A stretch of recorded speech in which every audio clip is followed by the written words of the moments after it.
Hello, I'm Isaac Hayes III, founder and CEO of Fanbase. Listen to what I'm about to tell you. The window to invest in Fanbase is closing. We've raised over $10.6 million of our $17 million goal. That means there's room for less than 6,370 people to invest in Fanbase for the average amount. The minimum to invest in Fanbase right now is $399. That makes you an owner in Fanbase today. Go to startengine.com/fanbase to invest. Why? Because current social apps have taken advantage of users for far too long, with content suppression, shadow banning, harmful racist content, and no real tools for monetization and equity. Fanbase has over 1.4 million users and counting, allowing anyone to reach all their following and monetize their content from day one. Social media is the new TV, and whoever owns the apps that distribute that content have the opportunity to own potential billion-dollar companies. While big platforms with uncertain futures are failing to serve their users, Fanbase is stepping up to fill the gap. Don't wait until it's too late. Invest now, invest for yourself and your future. Go to startengine.com/fanbase and own the next generation of social media.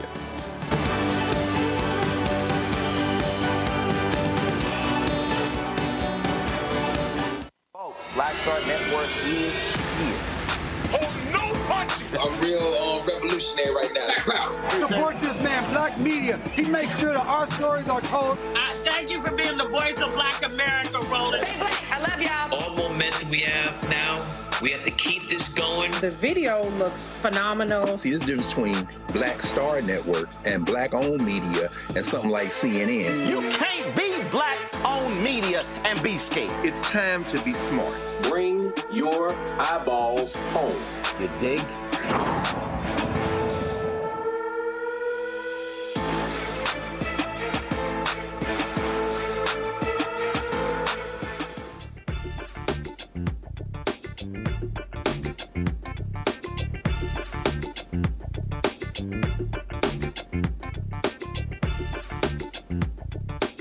What's up, folks? Today's Thursday, April 24th, 2025, coming up on Roland Martin Unfiltered, streaming live on the Black Star Network. St. Augustine University officials, they meet with community leaders, elected officials. After we told them elected folks to get off their butt and do that, we'll tell you what happened in the meeting and what is going to happen next. Also, folks, on today's show, a federal judge tells the Trump folks, y'all can't be in the DEI programs K through 12. We'll break it down for you. Also, the Trump folks, they dropped an HBCU executive order. Let's just say it's 1,000 words of bullshit. We're going to break it down for you on today's show. Plus, a dozen states are suing the Trump folks, claiming their tariff policy is hurting the economy. We'll break that down for you as well.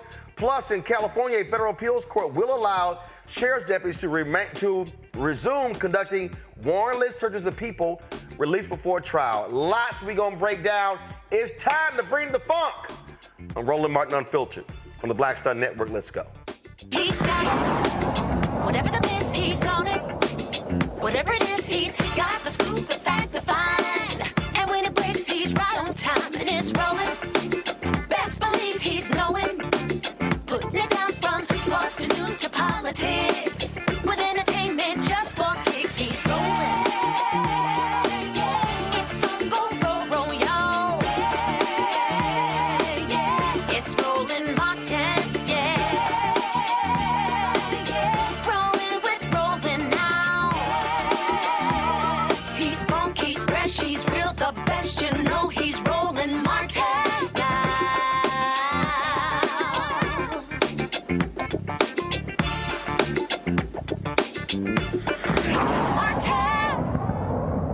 All right, federal judge has significantly limited the Trump thugs from ending DEI programs in K through 12 schools. U.S. District Judge Landy McCafferty said the policy, which the Department of Education described to educators as textbook viewpoint discrimination, is likely violating the First Amendment's free speech protections. Although the judge did not issue a nationwide order to block the policy, she has prevented the administration from enforcing it against any school that employs members of the National Education Association and receives federal funding. Her preliminary injunction comes after a short-term agreement between the administration and challengers to delay the policy's implementation. The agreement includes a certification process that requires schools to provide specific information for the judge's review and was set to expire on Thursday. At least two other courts are currently considering challenges to this policy. Let's talk about our panel. Joining me in the studio is Tiffany Dean Lofton. She got way too many damn titles to talk about, so she's on the show. Glad to have her here in the studio. Dr. Greg Carr, Department of Afro-American Studies at Howard University out of D.C. Reese Colbert, the host of the Reese Colbert Show on Sirius XM Radio out of D.C. as well. I'll start with the educator on the panel, Greg. Look, it's real simple. Trump, they're idiots. We know they hate DEI. The real DEI is Donald, Eric, and Ivanka. But what this is all about, it is, as I've been trying to tell our folk, it is to completely destroy the civil rights and the economic rights infrastructure. That's what they want to do. They're attacking textbooks. They're attacking teaching. They do not want education being taught that actually is the real American history. They still want that fallacy that white educators have been teaching for more than 100 plus years. You're on mute. Okay, thanks, Roland. Now we got you. Thank you, brother. Yes, sir. You're absolutely right. And we know that this was what was always going to happen in terms of process. You know, as we've been saying all along, you know, there's a 5-letter word, C-O-U-R-T, and there's a 10-letter word, injunction. That was always going to be, and this will always be the role of the courts, particularly the federal courts. When they put that clown, when they read those executive orders that he hasn't read in the Oval Office, and they stick those pieces of paper down in front of the clown, and they give him his little crayon to scribble his signature on, and he holds it up with that stupid look on his face, that's all a distraction. Some of the stuff may slip through, much of it won't, because it is unconstitutional, as the judge said today. District Judge McCafferty said the letter doesn't even define what DEI is. And so it absolutely violates First Amendment. And of course, John Roberts has been taking a hacksaw to the First Amendment for decades, allowing some things like corporations and billionaires to control federal elections. That was the thing that set all of this off, the Citizens United case. And this Roberts court has clearly favored this concept of association over the Establishment Clause. There's no establishment of religion. And so finally, what they've been trying to do is two things. Number one, on the First Amendment case, they've been trying to push their worldview as the normative standard in this country, and anything that doesn't agree with it as somehow being oppressive. That's falling apart in the courts. The second thing, which is a little bit more murky, they're trying to use our tax money as the weapon. That is the whole Project 2025 agenda, to use our tax money. So we're going to take money from you if you don't follow our worldview, follow our ideology. But ultimately, I think that's going to fail in the courts, too. You know, look, Tiffany, you are working to organize and mobilize students across the country.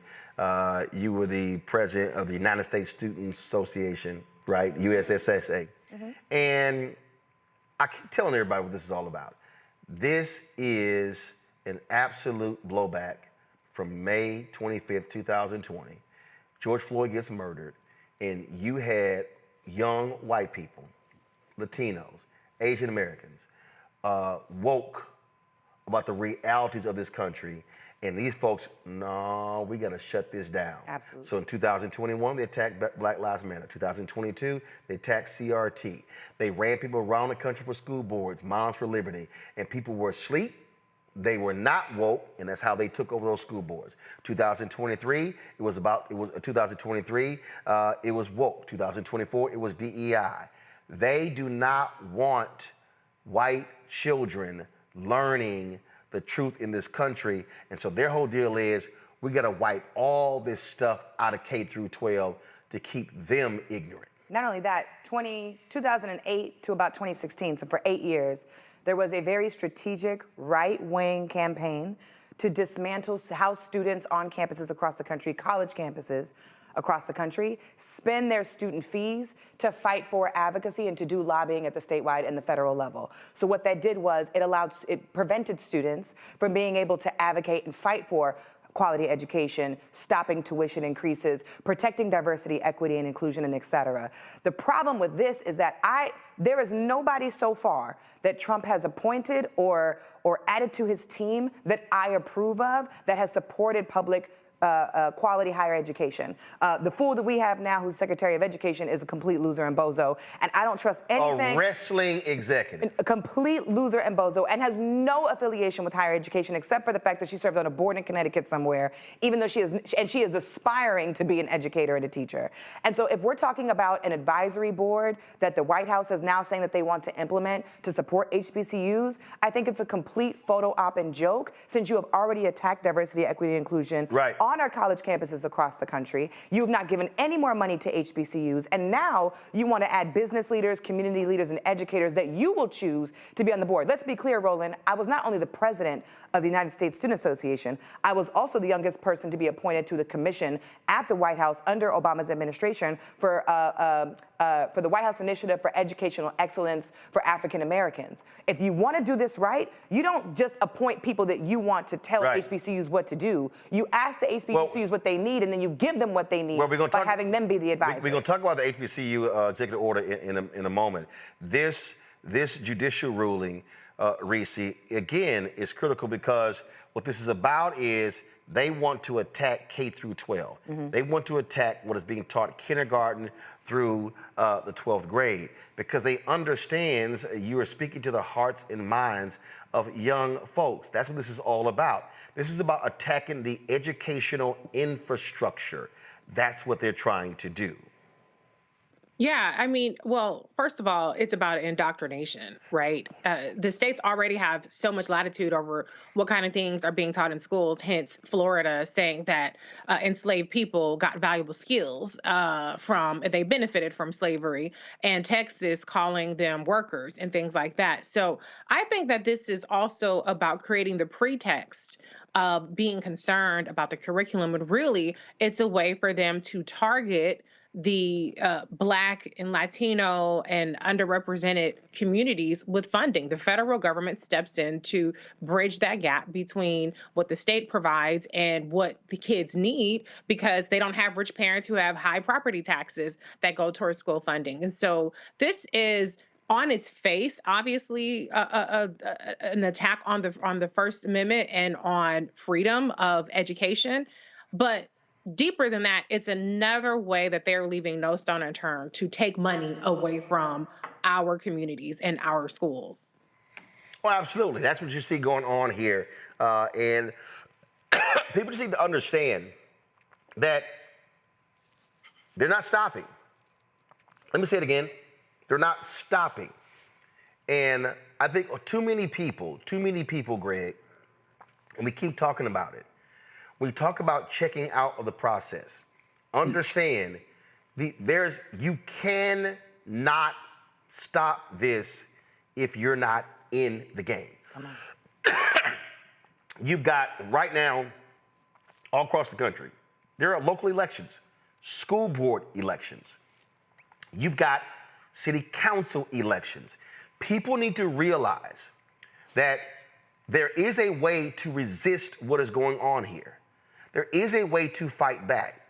People are thinking, well, I don't have any power. No, massive protests, mobilization matters. I know people don't think that what happens in the streets doesn't impact what happens in the suites.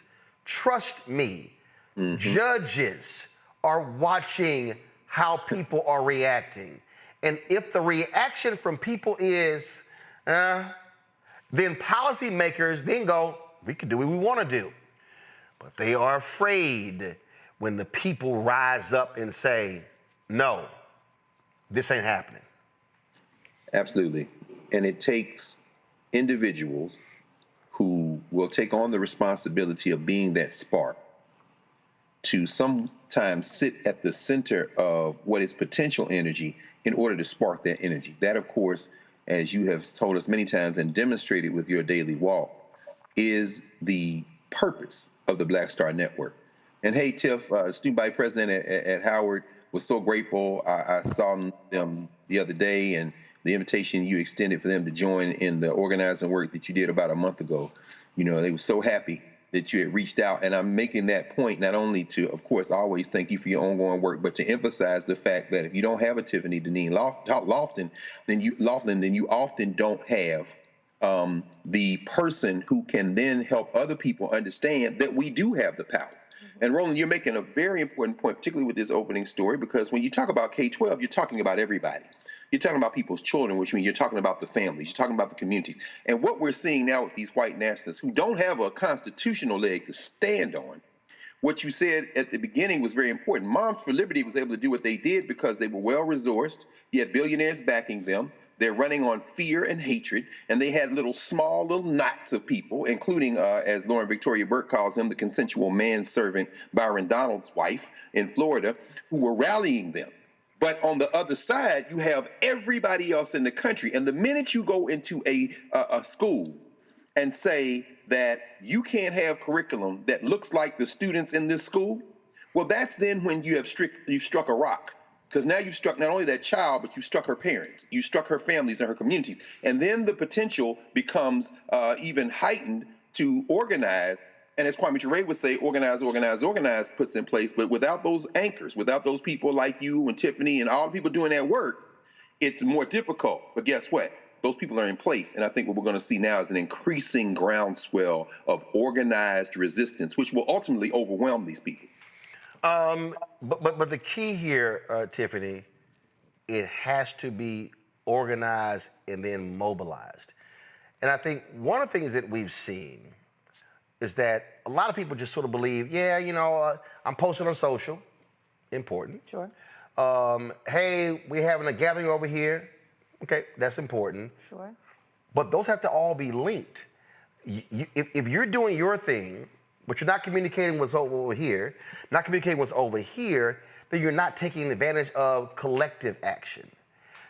What we're dealing with here, while these battles are happening in the courts, while these civil rights groups are suing them in the courts, you still have to have people right now, end of April, you got May, another 6 months this year, then you're getting ready for midterms. That's right. You got elections happening in November in certain states. People have to, this is the moment where the organization and mobilization has to be happening to build up to that point. Let me say two things. One, I didn't get to say hi to my friends, so I just wanted to say hi, Reese. I miss you. I love you, and I can't wait to meet you in person soon. And Dr. Carr, hey, my love. And Dr. Carr, thank you. Not only for always supporting me, but also for the relationship that we have to be able to pull Howard University into the conference that we just did. We had 150 students. We had 62 legislative meetings, 39 campuses across 18 different states. And I'm just so overwhelmed and excited about the young people who are ready to continue to take action, both on the state and the national level. Roland, I really have to thank you and your entire audience, all of the fans, all of the viewers, all of the organizers and supporters of the Roland Martin Unfiltered show, because they were able to make that conference happen in the first place when we had that impromptu session. But let me say this, when you talk about organizing and mobilizing, it goes a long way. There were thousands of people who gave $5, right? Thousands of people who gave $7.50. And if thousands of people do that, that goes a long way to bring a delegation of FAMU students to come to the conference. Literally, that is how you are running your show exactly. And there's something that you didn't say that I want to add, which is we have to do the follow through. Right. We can't just do the pieces of mobilizing, and the pieces of organizing. Not only is it all connected, we have to finish what we start. And so part of the conference and part of the work that we're doing, but even the work that we're doing if we're going to resist and push back and organize for elections, has to be right now is the prep time. Midterms, primaries are already happening. Education needs to happen. People need to find out what's going to be on the ballot. Are we having not only in-home discussions, are we talking about it on the Black Star Network, but are we also bringing it to community members and in our schools and our workplaces, in our unions, in our NAACP chapters, at our churches? Are they having those conversations? And when we have those conversations now in the spring, it gives us the space to mobilize not just people who are already engaged, but folks that we can bring into the fold so that way people are not surprised. Let me also say this. All the rules are changing while we're talking. Right. We have to have a real ID. You might have to have a passport. People are getting misinformation about how you're going to cast your vote and how you're going to vote in the election, where your polling place is going to be, et cetera. And then again, we say this every single time we get on this show. Elections are not the end-all, be-all, right? So there are town halls that are happening across the country. There are young people who are running to replace Democrats in their seats across the country. There are virtual discussions that are happening to prep people for those conversations. And right now is the time for us to be able to do that, but we cannot just organize and mobilize. We have to do the follow through, and people have to show up in person, post on social media, donate, and have those conversations. See, Reese, that's why what I say to folk all the time.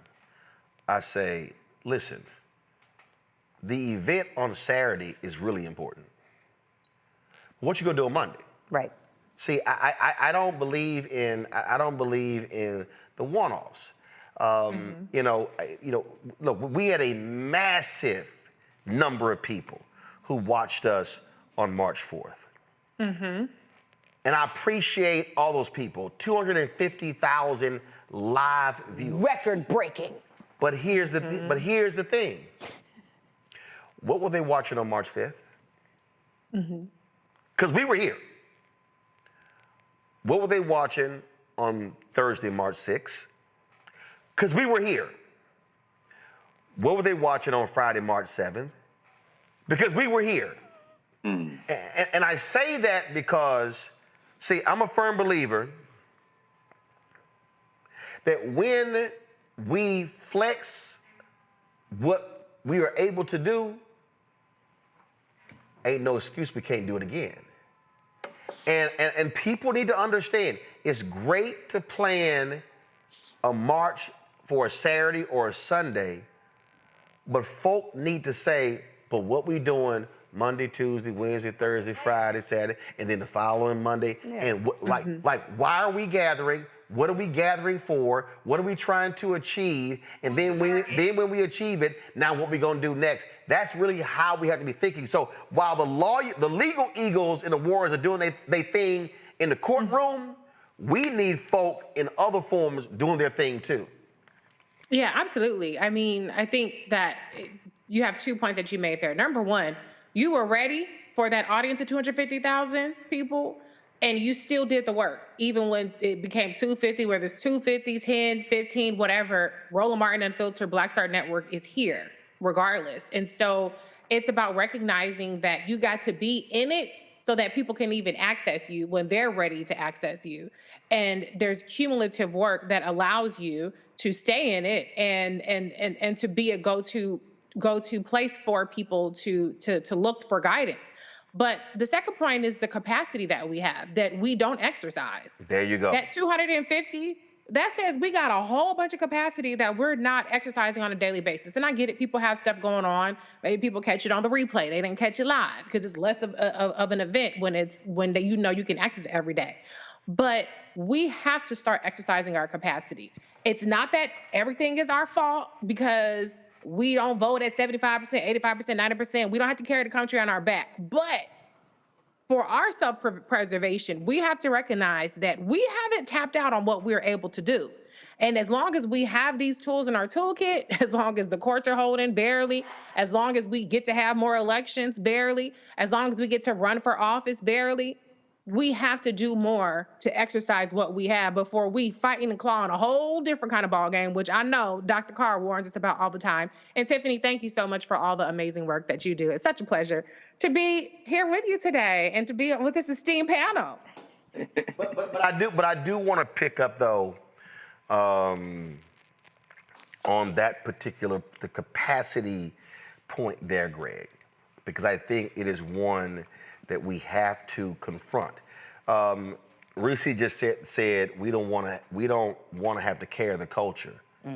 I disagree. No, the country. No, here's the deal. I still disagree with that because here's my whole deal. If I look at numbers, if I just look at raw numbers, especially in places where we have a significant population, if we actually vote at 75, 85% of our capacity, we wipe other people out. See, if they stay here, and we're here, those vote totals wins. I was talking with a brother, a preacher, who asked me was I going to Reverend Sharp's National Action Network conference, and I said no. I said because I'm in my studio every day. I did. I was like, I said, I got work here to do. I forgot we tell the truth here. Keep going. I don't care. The show is called Unfiltered. And Friday called the Black Church in the Age of Trump. I said, that's a waste of conversation. He's like, what do you think we should be doing? I said, what you should do and say is we are going to establish a organizing committee of black churches specifically in North Carolina and Georgia. I said because in Georgia, there's going to be a gubernatorial race, there are going to be statewide elections, and Ossoff, Senator John Ossoff, who is yet to come on this show, even though I helped get him elected on January 5th, 2021. Yes, I said it. And I'm still waiting, and it's been 4 years and 3 months. The whole panel. I mean, he's likely going to run against Governor Brian Kemp. I said, so y'all need to be focused on mobilizing the black church in Georgia. Yeah. I said, in North Carolina, we just saw in November, Democrats won a governor's mansion, lieutenant governor, secretary of state, attorney general, superintendent of schools. They stopped the supermajority of the Republicans. Allison Riggs wins the Supreme Court race, but Kamala Harris loses in North Carolina. Because they cheated. I said, Facts. y'all should be mobilizing the black church, especially the black belt in East North Carolina. I said to take out Tom Tillis in 2026 and to defend the black woman Anita Earls, who's on the Supreme Court in North Carolina. I said, that's the focus. I said, that should be your conversation. I was trying to get him to stop thinking macro and having, and let me just be real clear, having I don't know if it's unuseful, non-useful is even a phrase or a word, but it don't mean. Waste of time. I'm not interested in black church and AIDS of Trump, whatever, too broad. I said, we have to narrow our focus to achieve victories. And he said, I'm taking that to the panel. He said, to discuss. I said, that's where we have to be. I am not interested in these be-all, end-all, we talking about everything. I'm like, what we gonna do? I sat there at the NAACP Image Awards panel before the Image Awards in 2023. Leon Russell, the chair, was sitting no more than 15 feet from me. Jalen Rose was to my right. Kenya Barris was to my left. Kyle, who runs the Hollywood branch, I said, y'all, DEI is over. Now everybody looked at me like I was crazy. I said, I need y'all to hear.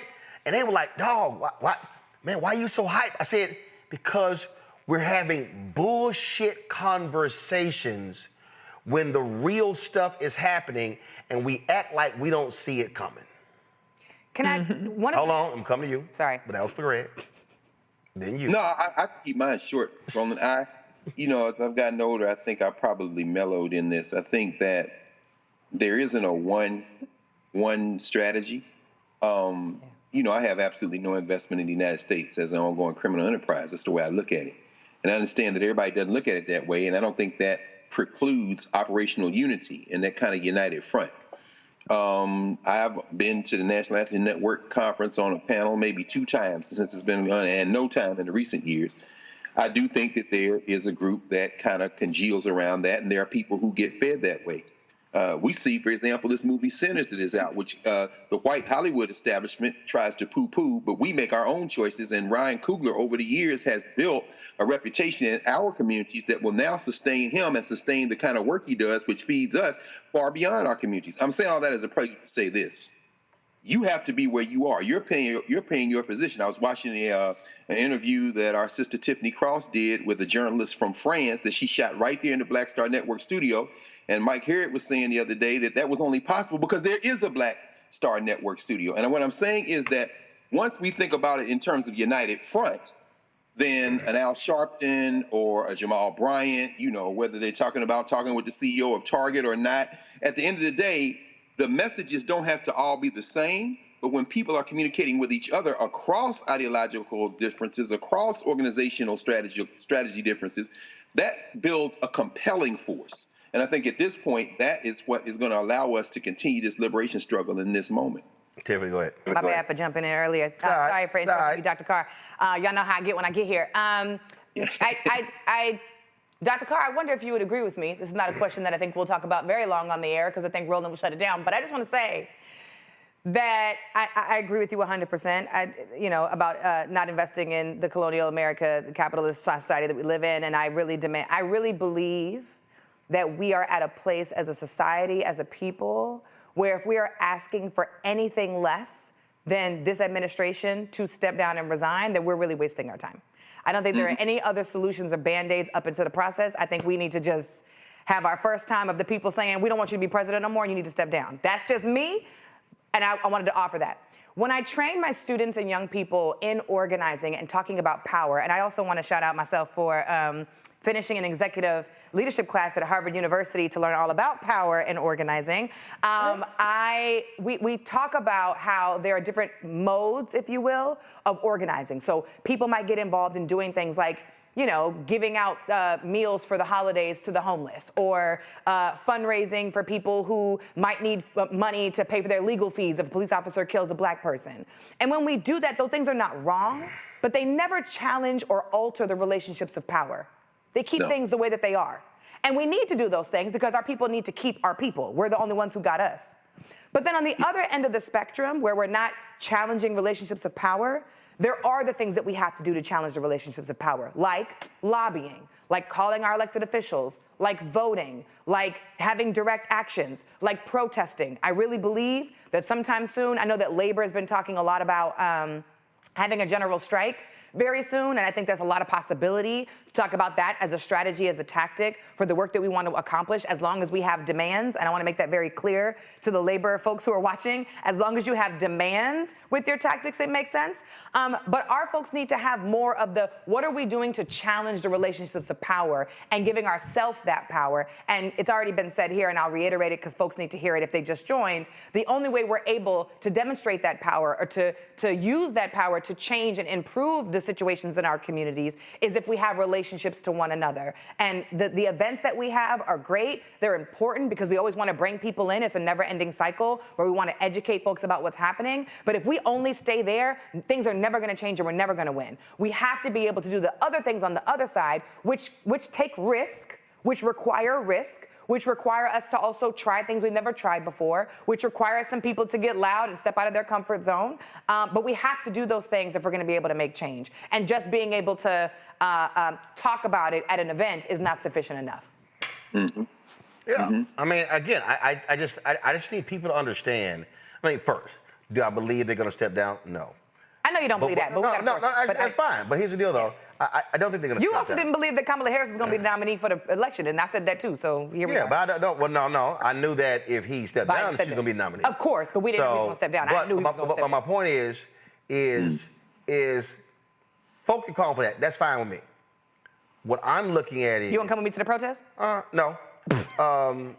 Because for me, how I look at it, the way I study the board is I look at who's already there. I look at how long you're going to be there. But I look at how can I place limits on your power. So as I am sitting here, I had a conversation yesterday with a state attorney general.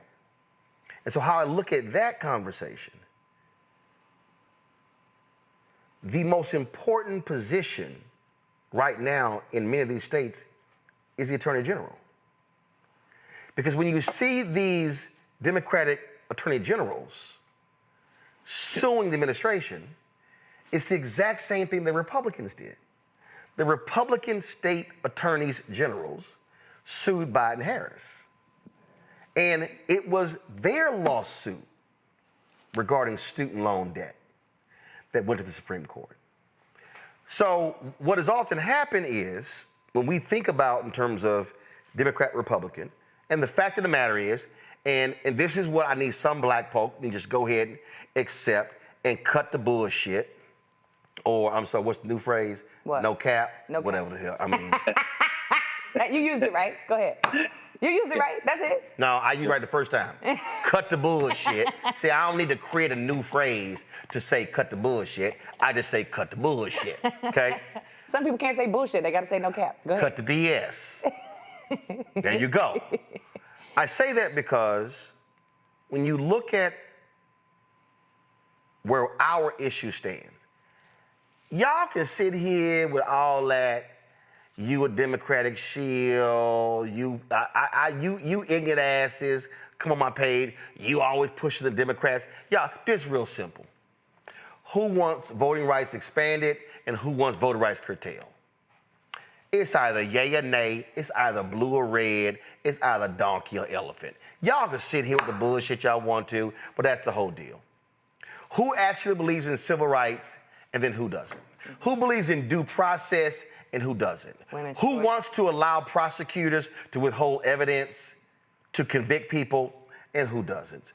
Who believes in reproductive rights and then who doesn't? I mean, we could just go through a whole lot of issues. So I'm not wasting time with you simple Simons and y'all silliness over, oh yeah, you should have tried to get us to vote Democrat. No, fool. I'm actually trying to get you to vote your interests. And what I'm seeing is people need to understand, if I'm looking to curtail power on the federal level, let me go back to what some of y'all simple Simons. See, I'm Scorpio. I don't forget nothing. I don't forget nothing. A whole bunch of you simple Simons who listen to these other simps with their YouTube channels who love to declare that they are new media, but if all y'all add all y'all together, y'all still don't equal me. Yes, I'm being petty. All you simps, I remember when y'all said, these judges don't mean nothing. Oh, I'm petty. I'm King Petty. These judges don't mean nothing. Ketanji Brown Jackson, they don't mean nothing. Them black federal judges, okay, Biden Harris appointed 60 black federal judges. You know, I don't know that they really not black. Judge Chunkin is all over Trump's ass. Yes, she is. We are talking about a federal judge in New Hampshire. Yes, she is. The Republicans right now are so mad that they want to change the rules. They now want to get rid of lifetime appointments for federal judges. They now want to actually impeach federal judges. The same Republicans that praised one federal judge in Amarillo issuing an order that impacted Plan B, Peel all around America. Now they're like, no, one judge shouldn't issue an injunction that impacts the whole country. Oh, but y'all didn't mind it when y'all was there. Too many black people listen to these loud-mouthed, non-voting simps saying them judges don't mean nothing. And now y'all are seeing with your own eyes the power of the same federal judges. Right. And the federal judges that are ruling, a lot of them are conservative. The federal judges are ruling were appointed by Reagan and Bush. Some appointed by Trump because despite them being conservative, there are still a lot of conservative judges who actually believe in the rule of law. That's right. And they are not Trump apologists like Roberts, Alito, Thomas, Gorsuch, and yeah, Amy Coney Barrett. And I know I'm leaving one of them off, but they all the same to me. The point Kavanaugh. What I need people to understand is when y'all was shitting on folk like Reese and the black women who were out there protesting to have black women appointed to the federal bench, yes, that stuff don't mean nothing. Where are tangibles? Where are tangibles? Fool, that's a tangible. They are there for life. For life. For life. For life. And see, this is what I'm talking about, how I look at this whole thing. Right now, on a federal level, this is real simple. Take the House. So then Hakeem Jeffries has a gavel in his hand. If the Democrats control the House in January of 2027, no MAGA bill can get passed. That's right. I don't think we're going to make it. If Speaker of the House, if Hakeem Jeffries gets the gavel, y'all, in January 2027, they can drag every Trump secretary, every administration official down for a hearing. They can have hearing of the day. That's right. Y'all do Monday, we gonna do Tuesday. Y'all do Wednesday, we gonna do Thursday, Friday. Turn that shit into a daily TV show. That's right. Disrupt what they're doing. Force them to testify. That's right. And then you're preparing for 28. See, this is what I'm talking about. So while people are sitting here right now saying, man, we can't do nothing. We just gonna sit this thing out. We ain't gonna do, no. This is perfect takeover time. Mm-hmm. This is where I need black people, no matter where you live, going, okay, oh, there's a school board election taking place in September. Okay, when is the filing deadline for the school board?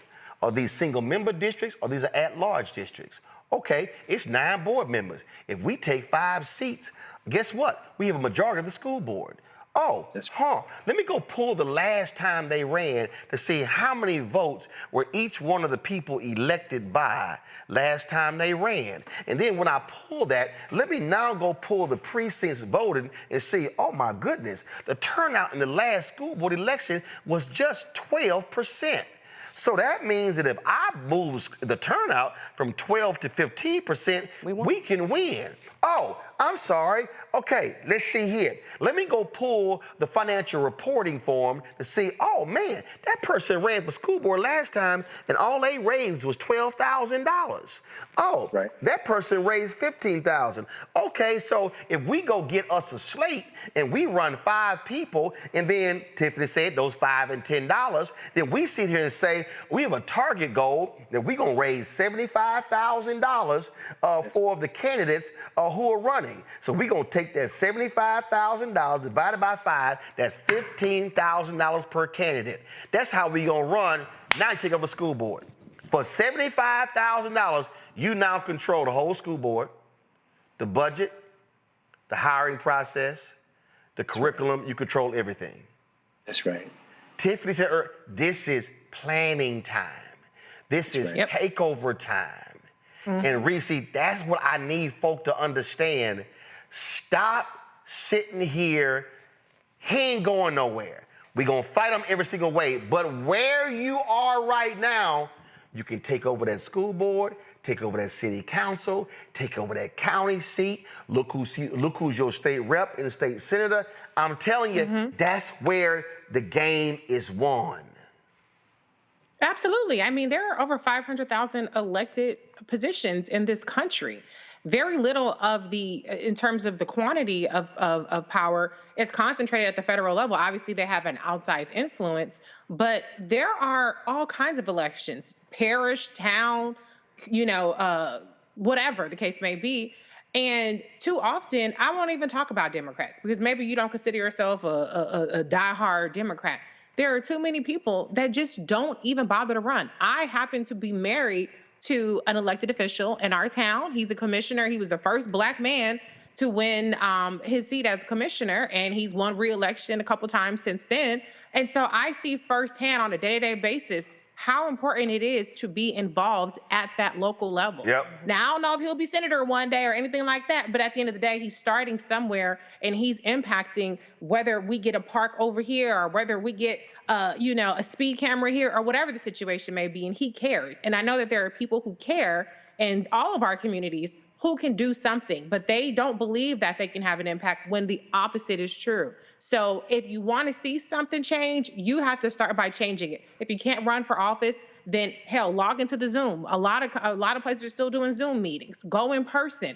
Just do something. If you do nothing, then you are just waiting for somebody else to take up the mantle, and we don't have that luxury anymore. Absolutely. All right, folks, we're gonna do this here.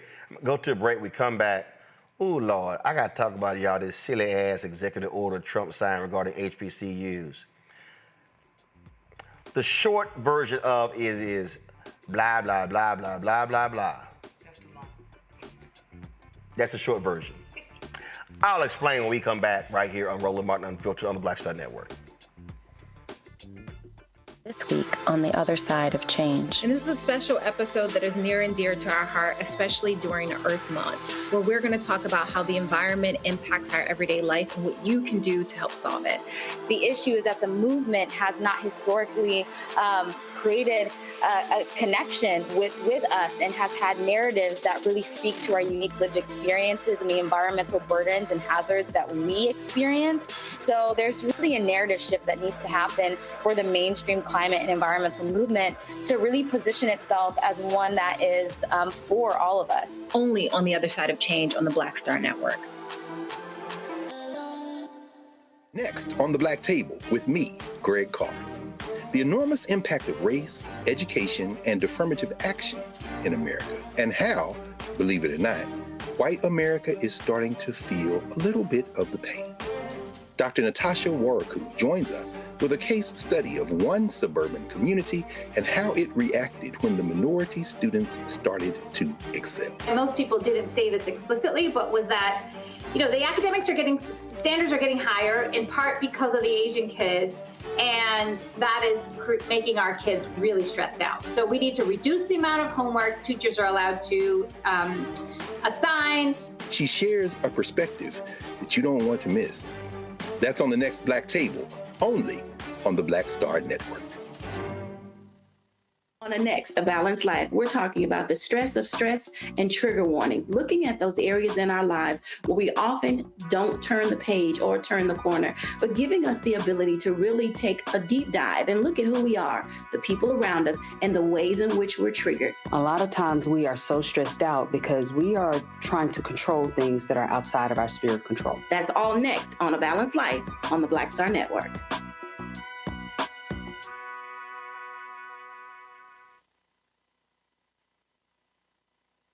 Hey, this is Motown recording artist Kim. You are watching Roland Martin Unfiltered. That boy, he always unfiltered though. I ain't never known him to be filtered. Is there another way to experience Roland Martin than to be unfiltered? Of course he's unfiltered. Would you expect anything less? Watch what happens next.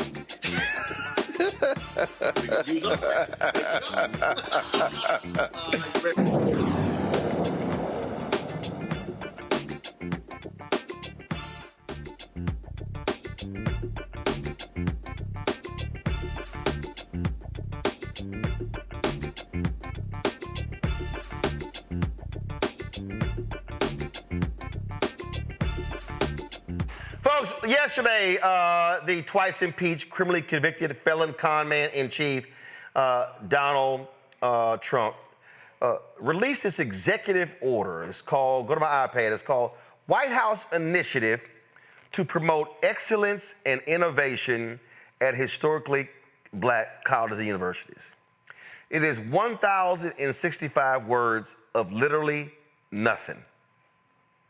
I mean nothing. By the authority vested in me, historically black colleges and universities remain integral. Yeah, we know all of that.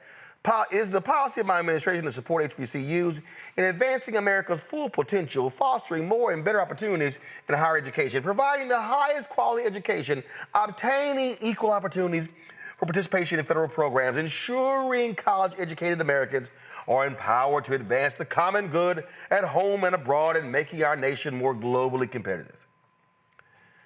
Oh, he's establishing the White House Initiative on Historically Black Colleges and Universities. It's going to be housed in the executive office of the president. Then, with executive departments and agencies, the president's board of advisors on Historically Black Colleges and Universities, blah, blah, blah, blah, to share, increase the private sector role, including the role of private foundations in strengthening HBCUs through enhancing institutional planning and development, fiscal stability, and financial management, upgrading institutional infrastructure, including the use of technology, to ensure the long-term viability of these institutions, and blah, blah, blah, blah, blah, blah, blah. Oh, but here's with President's Advisor, Board of Advisors of HBCUs. Here we go, we're going to do this here.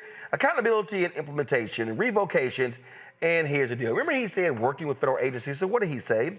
Executive Order of 14041, blah, blah, blah, the White House initiative on advancing this is from Biden, the White House initiative on advancing educational equity, excellence, and economic opportunity through HBCUs for Trump is hereby revoked.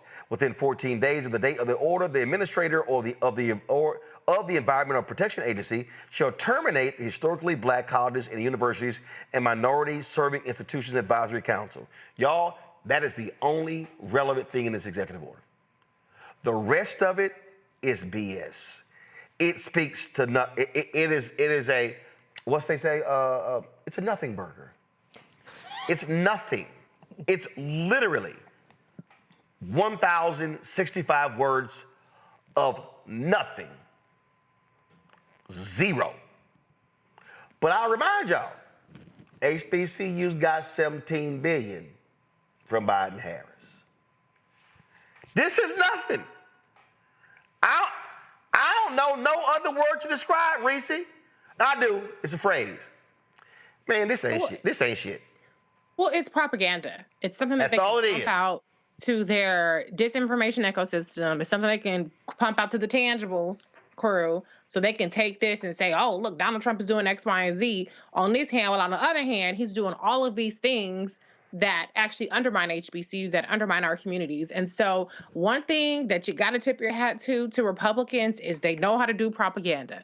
They know how to do just enough, just scratch the surface enough so that if you don't look at the devil in the details, you might think something positive is happening. But this man and his attacks on academia, period, on K through 12 education we've already covered, absolutely is going to impact HBCUs. What they're doing in terms of canceling grants that have 100 words in there, which include women, anything black, anything, that's money that's being taken away from HBCUs as well. And so this is where Republicans know how to deflect and confuse people and have all this smoke and mirrors and make that the headline as opposed to what they're actually really doing. And so it's clever because how many people are going to be watching this show and not realize the extent of how much this is bullshit? A lot of people are just going to see it. The media loves to sane wash this stuff and give that headline that makes it seem like he's doing something positive. It's nothing in here, Tiffany. There's nothing in here.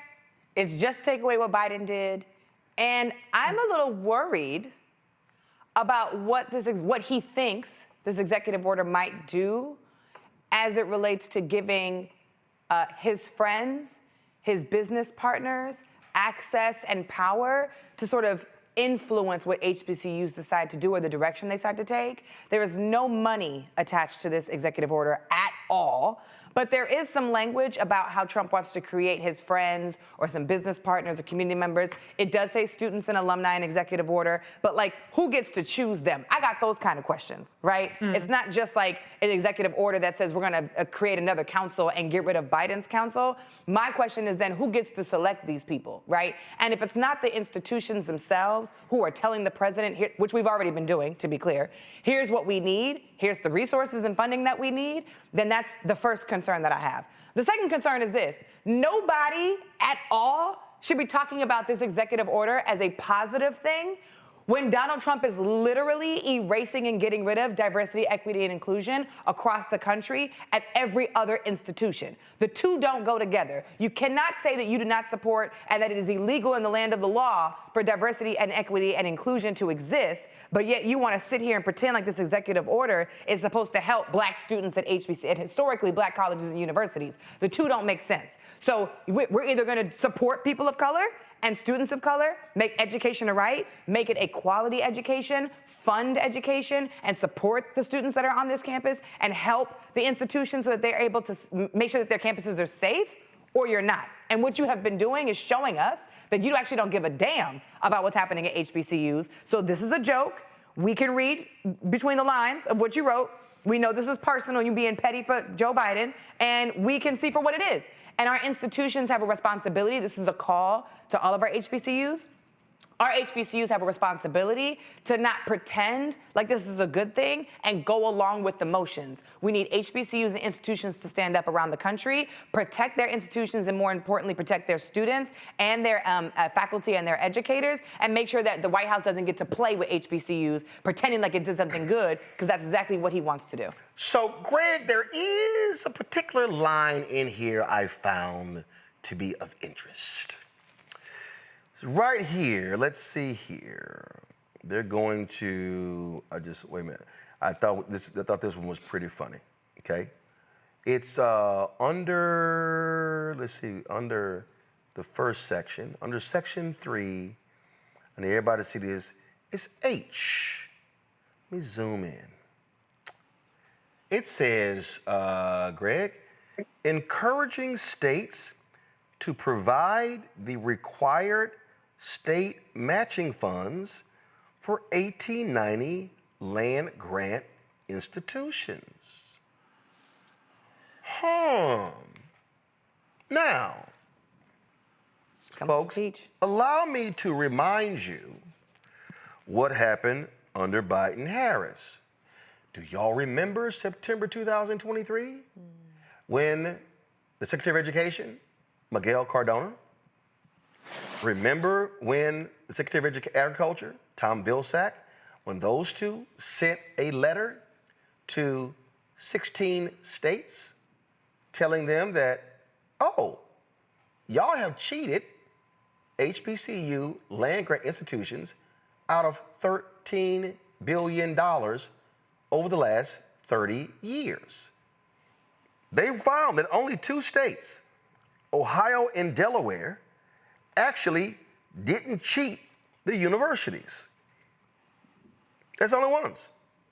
The other states, this is inside higher education, the other states' institutions had funding gaps between $172 million to $2.14 billion compared to their white counterparts. So, Greg, here is the question, and here's the funding gap, y'all. As you see, Tennessee is $2.1 billion. Greg, how many 1890 HBCU land grant institutions are in your home state? Us. Tennessee State. Yeah. The only urban institution, only public urban institution in Nashville. Middle Tennessee State is like Murfreesboro. So y'all better stop that shit. So it's, so it's 2.1 billion. Yeah. North Carolina, 2 billion.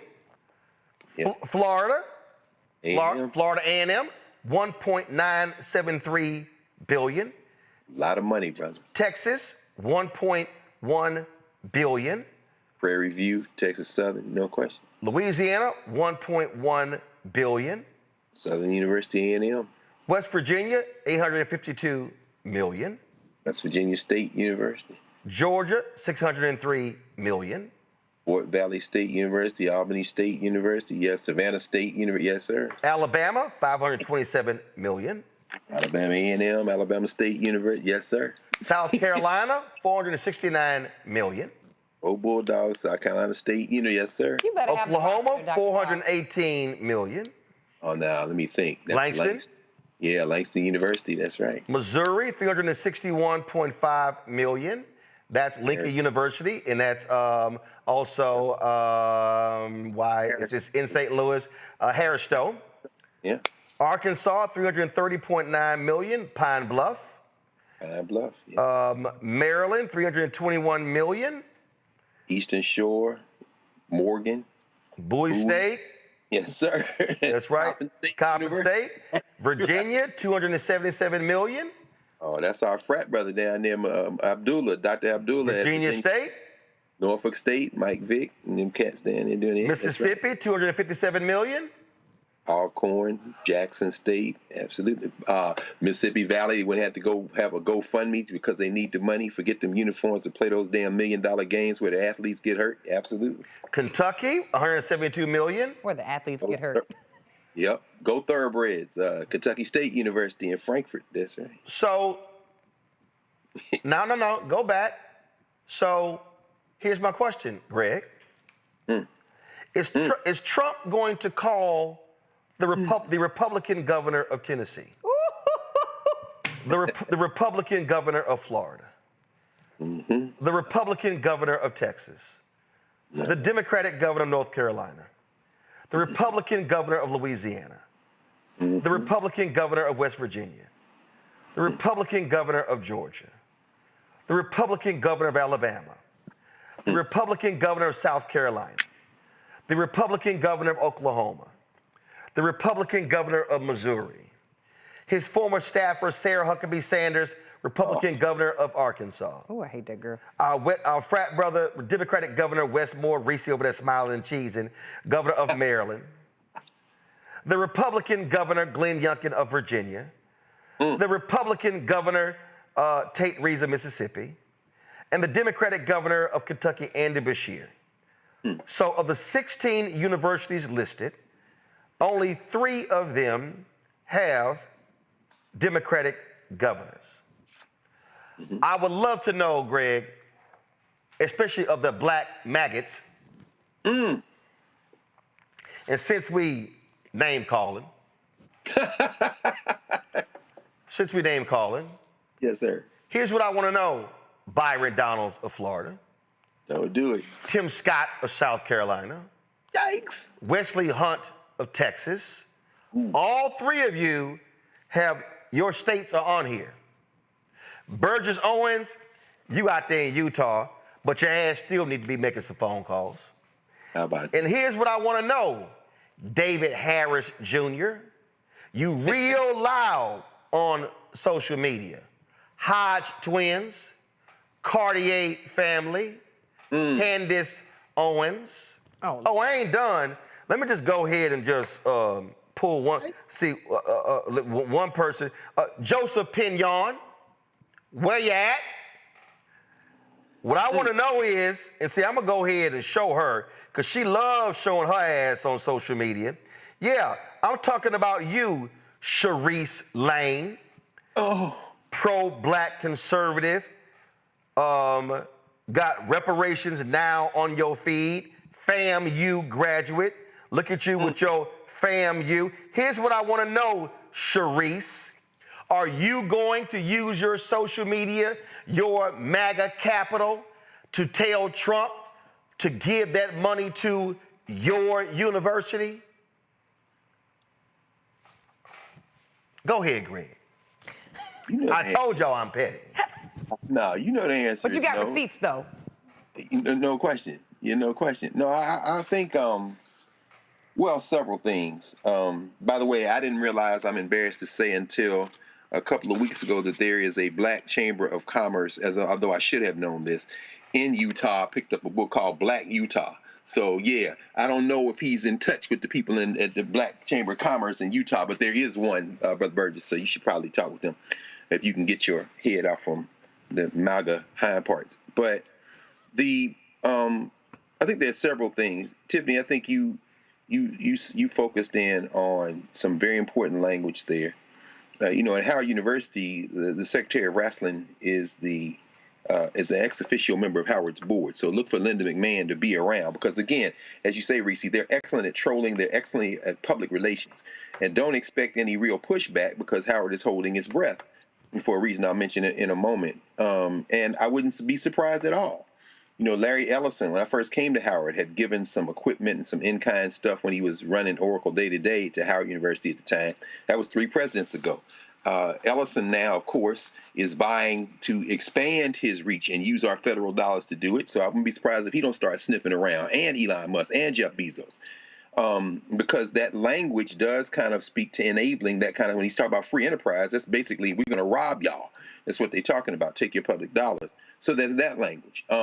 Speaking directly to what you raised, Roland, I don't expect him to call any of those folks because I think that executive order is speaking to picking up political points, and part of their politics, particularly these craven white nationalists, is an emphasis on select ideas, or select propaganda that they are somehow friends of the blacks.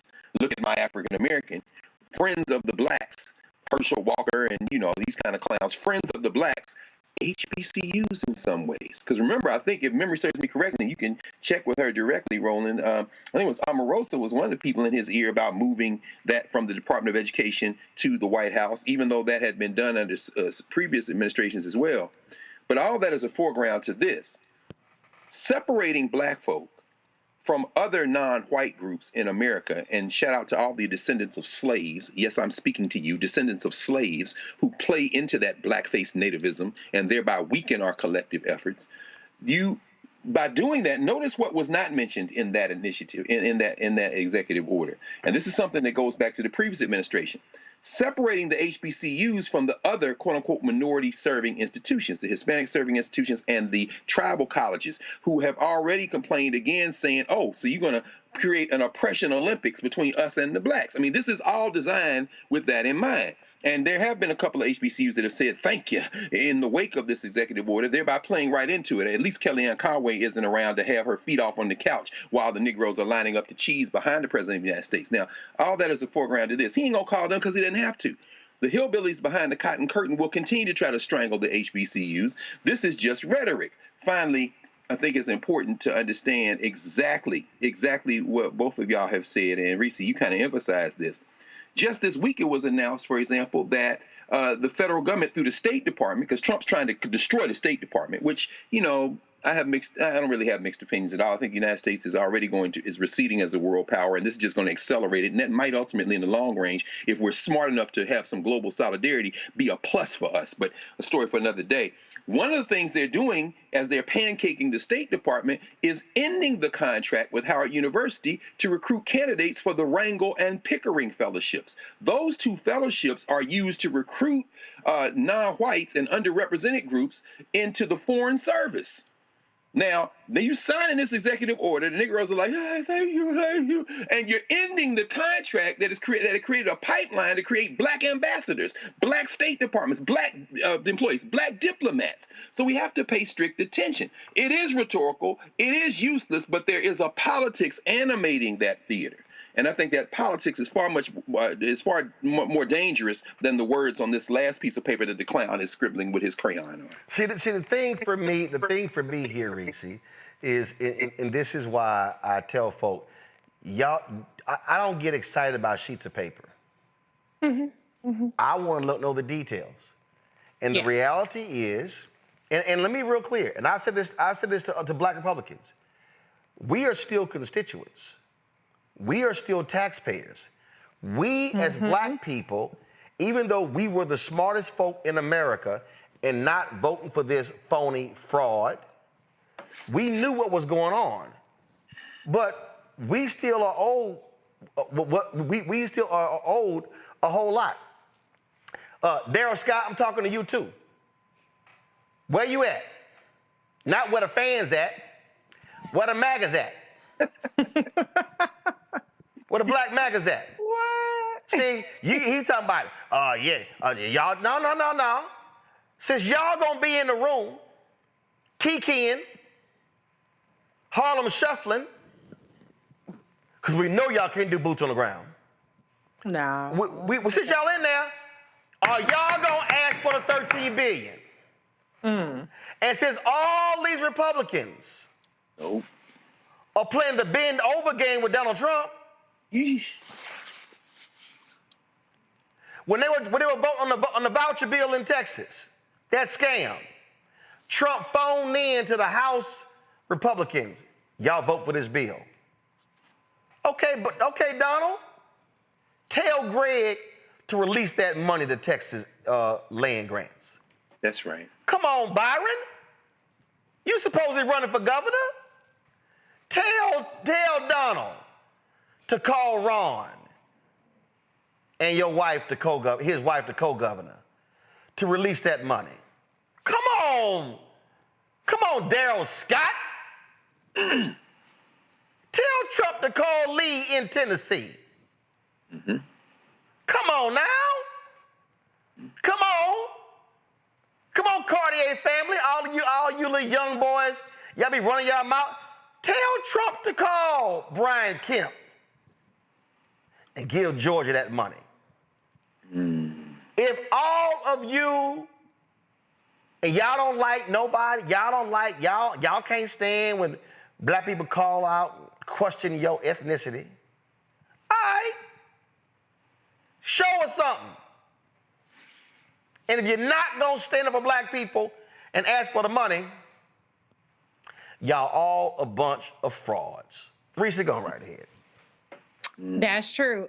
You did mention my governor, though, Governor Westmore of Maryland. So I just had to just let people know that in the fiscal year 25 budget, he doubled the state federal match for the 1890 land grant institution. There's only one left, to $4.8 million. Okay, so hold up. He frat, but this is old money. See, that's recent money. I need that old money. Because see, let me hear, that money we talking about, that was for a very specific 30-year period. I know what you're saying. So the HBCUs in Maryland should be getting that old money plus new money. But go ahead. I'm saying that he don't need a call. He already on the JOB. That's what I'm saying. Now it's 321. So it's the fourth lowest. Still need that check. Okay, well, he on the job. He on the job. Okay. So, anywho. I'm going to send him a text, too. Go ahead, do it. I got my governor's back. Okay. No, but anyway, to your point, yeah, I mean, if y'all supposed to be the Negro Council to Donald Trump, then Angela Stanton King always running her loud ass mouth. You in Georgia?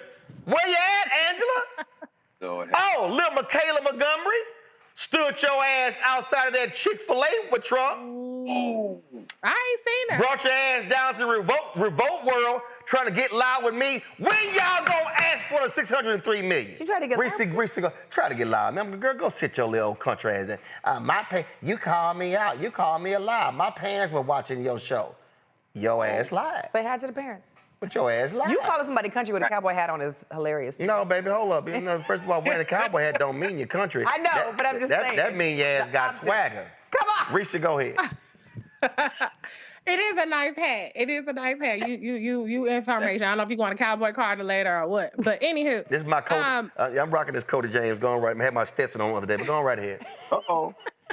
Where your fan at? No. That shit is not. Don't hate on the fan.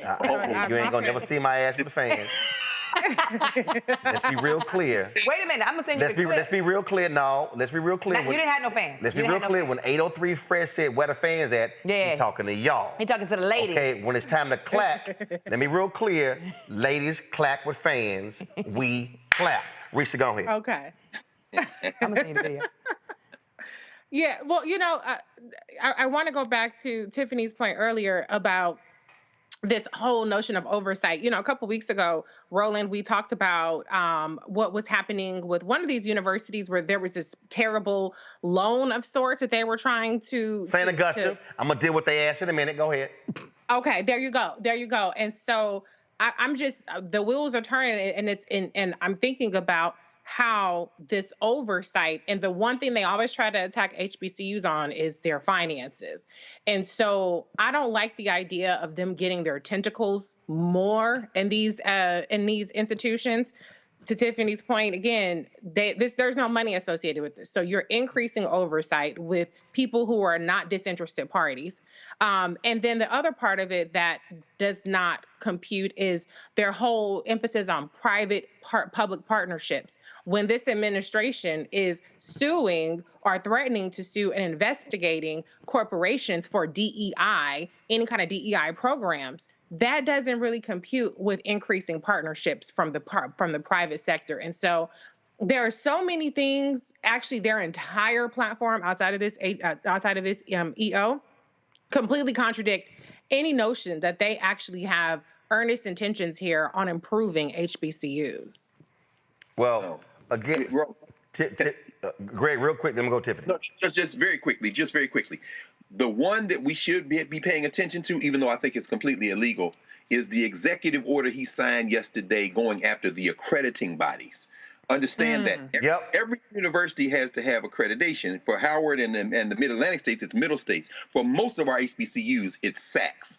What they want to do now is expand the number of bodies that are able to do accreditation, and they want to, he used the phrase, prevent ideological overreach. It's going to be illegal, but what they are now doing, he's calling the accrediting bodies his secret weapon. If they can figure out a way to withhold funding, meaning Pell Grants and student loans, to university accrediting bodies, man, listen, that is the battleground. Because if you lose your accreditation, we saw it at Morris Brown, we've seen it different places, that means that you can't get federal loans or Pell Grants to go to school. And that is the one that Russell Vaught and them boys in Project 2025 are taking dead aim at. I just wanted to mention that. Thank you. Go ahead. The only thing I wanted to add, Roland, is when you talk about the MAGA, what'd you call them? Maggots. The maggots. I tried to write everything down. Between M-A-G-A-O-T-S. No, I know how to spell it, but I'm thinking between MAGA maggots and what Dr. Carr said earlier, the hillbillies behind the cotton curtain. I just feel like everybody needs to tweet that and tag both of them in it. I just want to name, when we're talking about power, back to what you said earlier, the reason why we're not going to see, to be clear, any of the people that Roland listed call Donald Trump and ask him for this $13 billion is because they know that if they did, Donald Trump going to tell them no. And the people on that list are the folks who appreciate pretending like they have access to power by conforming to white supremacy and doing their best to act like white people, but they have no power to get what they actually need or what they actually want from Donald Trump. So I'm glad we have a network and a space where we can display the hypocrisy, call them out and tell them to tell Donald Trump what to do, because this is what he wrote in his executive order. But to be very clear, the reason why you're not going to see any of these people respond to the call to action is because they know that if they try to attempt to call Donald Trump, he going to look at them and laugh and say, get out my face. He ain't giving nobody no money. And these folks don't have the power like they think they do, just because they're pretending and conforming to white supremacy and conforming to Donald Trump and making America great again does not mean that they actually have the power to get what they want. I would love to see, and I will support, I would love to see them call Donald Trump, have a meeting with them and say, look, this is what you wrote in your executive order, $13 billion on the list. Here are all the land grant institutions. Here are all the states that we're in. How are we gonna move this money and hold these people accountable? I would love to see them do that, but you ain't never gonna see it because they have no power. Donald Trump's not going to give them the time of the day. He's not going to allow them to schedule a meeting with him. He's not even going to take their phone call, okay? So continue to put pressure on those people, but let's make sure that when Roland is calling those folks out, that we're paying attention to the why it's not happening. It's because they do not have power. They are performing. Oh, absolutely. So, and again, since y'all love to stand there knee deep in your blackness, y'all love to talk about Frederick Douglass was a Republican. Y'all love to talk about, oh, it was Democrats who created the KKK. All historical facts. But I got to remind y'all, we know exactly who's supporting Confederate monuments today. Ooh. Your boy Trump and the Republican Party. If y'all claim y'all are real, be a modern-day Bob Brown. Be a modern-day Arthur Fletcher. That's right. Or you're going to end up really being a modern-day Stephen from Django. Who that on that nag? Don't do it. Don't do it. Don't do it. Who that on that nag? Don't do it. Hey, brother. Yeah, I said it. Let me go to break. When I come back, I'm going to talk about the drama at St. Augustine's University. We'll talk about that next. Y'all support the show. Support this show. Y'all know ain't no blacker show out here. First of all, ain't no other daily black news show. It's also black owned. Talk your ish. That we ain't got to ask nobody permission what we talk about. Come on. Or what we wear. Come on. Or, well, I ain't gonna go there. Who you have on the show? Y'all want to support us, y'all contribute via Cash App. The QR code is right here via Stripe. Pull it up right here. You can also, of course, support us by sending your check and money order. And make it out to Roland Martin Unfiltered. Not Uncle Roro, not Roland Martin, not Unfiltered, not Black Star Network. Make it out to Roland Martin Unfiltered. P.O. Box 57196, Washington, D.C. 20037 0196. PayPal R Martin Unfiltered. Venmo's RM Unfiltered. Zelle, Roland at RolandSMartin.com. Roland at RolandMartinUnfiltered.com. We'll be right back. Next on the Black Table with me, Greg Carr. The enormous impact of race, education, and affirmative action in America, and how, believe it or not, white America is starting to feel a little bit of the pain. Dr. Natasha Warriku joins us with a case study of one suburban community and how it reacted when the minority students started to excel. And most people didn't say this explicitly, but was that, the academics standards are getting higher in part because of the Asian kids, and that is making our kids really stressed out. So we need to reduce the amount of homework teachers are allowed to assign. She shares a perspective that you don't want to miss. That's on the next Black Table, only on the Black Star Network. Hey, what's up, y'all? I'm Devon Frank. I'm Dr. Robin B., pharmacist and fitness coach, and you're watching Roland Martin Unfiltered.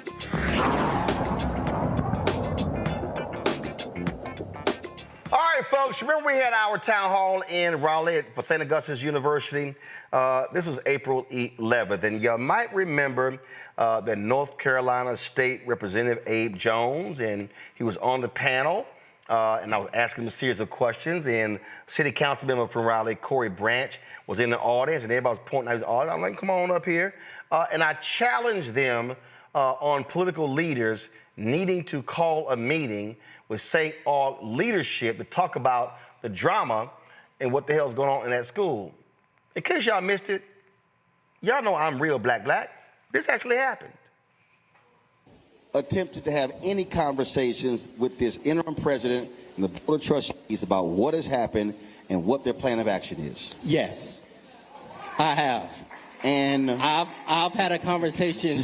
What happened? So I had a conversation with the acting president, and in that conversation he keeps saying, we have a plan, we're working through a plan, we have a way to have funding. That's what he's telling me. Okay, so that's said, the conversation I've had with him. He said we have a plan. Yes, he has not shared the plan to me.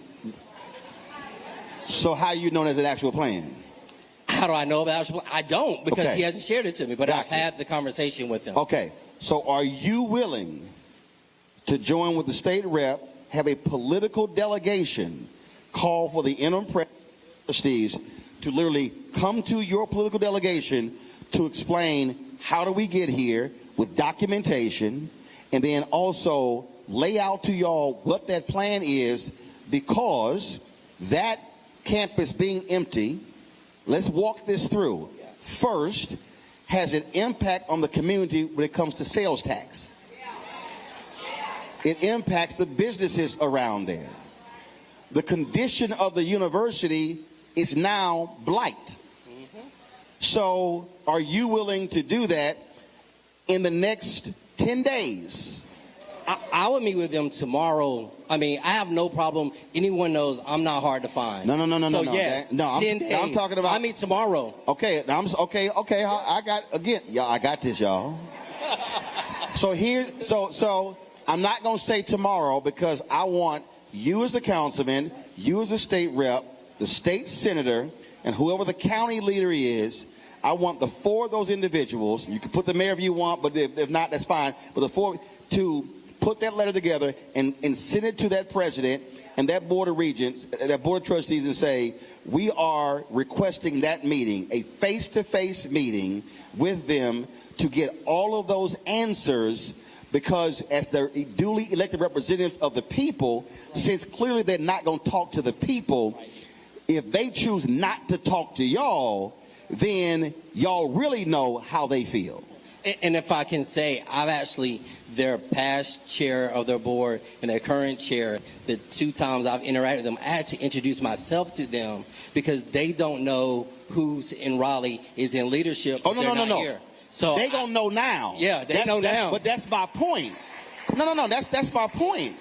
I mean, at the end of the day, if all you keep hearing is they're unaccountable, they're not talking to anybody, as political leaders, that's the level of pressure that needs to be placed upon them to get those answers, because again, we're talking about whatever decisions that they make with that school and that property has a direct impact on that neighborhood and the city.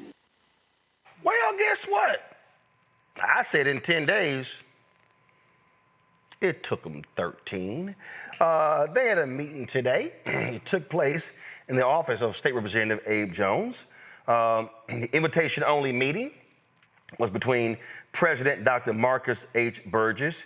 You know, he ain't got time to come on our show, but he can go talk to white media, WRAL. Board Chair Brian Boulware, he ain't responding to us to come on the show as well, but glad he showed up to a meeting.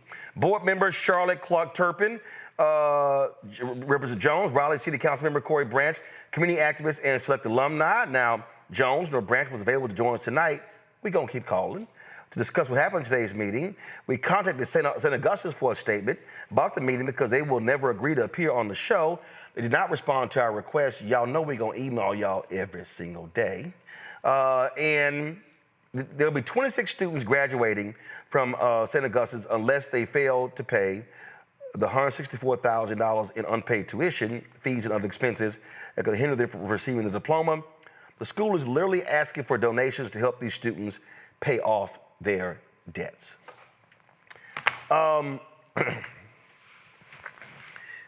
You know, I understand, Greg, that, you know, one of the political folk wasn't too happy that I was pressing them like that. Tough, you ran, got elected, sucked that shit up. But this is where something that for me, I am never going to apologize for. I am not going to allow any HBCU to come to the community, please help us out, please support us, we need donations, but then you don't want to come tell the people how you are spending your money.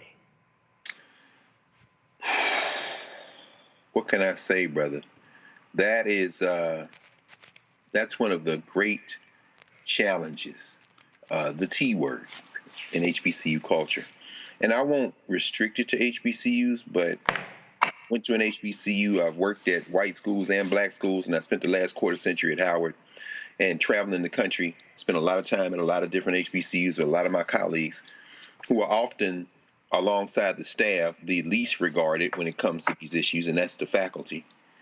So I can say that transparency is maybe not a different challenge at HBCUs, but certainly there is a distinction to be made. And I think a lot of it has to do with black culture.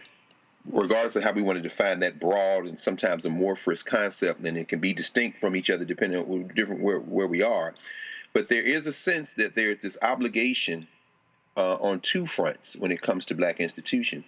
One is to, quote unquote, not wash our dirty laundry in public, which has some value to it, but not in all instances. And I think this is one of the instances where it doesn't, even as we know that St. Aug and Shaw sit within spitting distance of the North Carolina legislature, and those hillbillies down there want nothing more than to get their hands on both those campuses.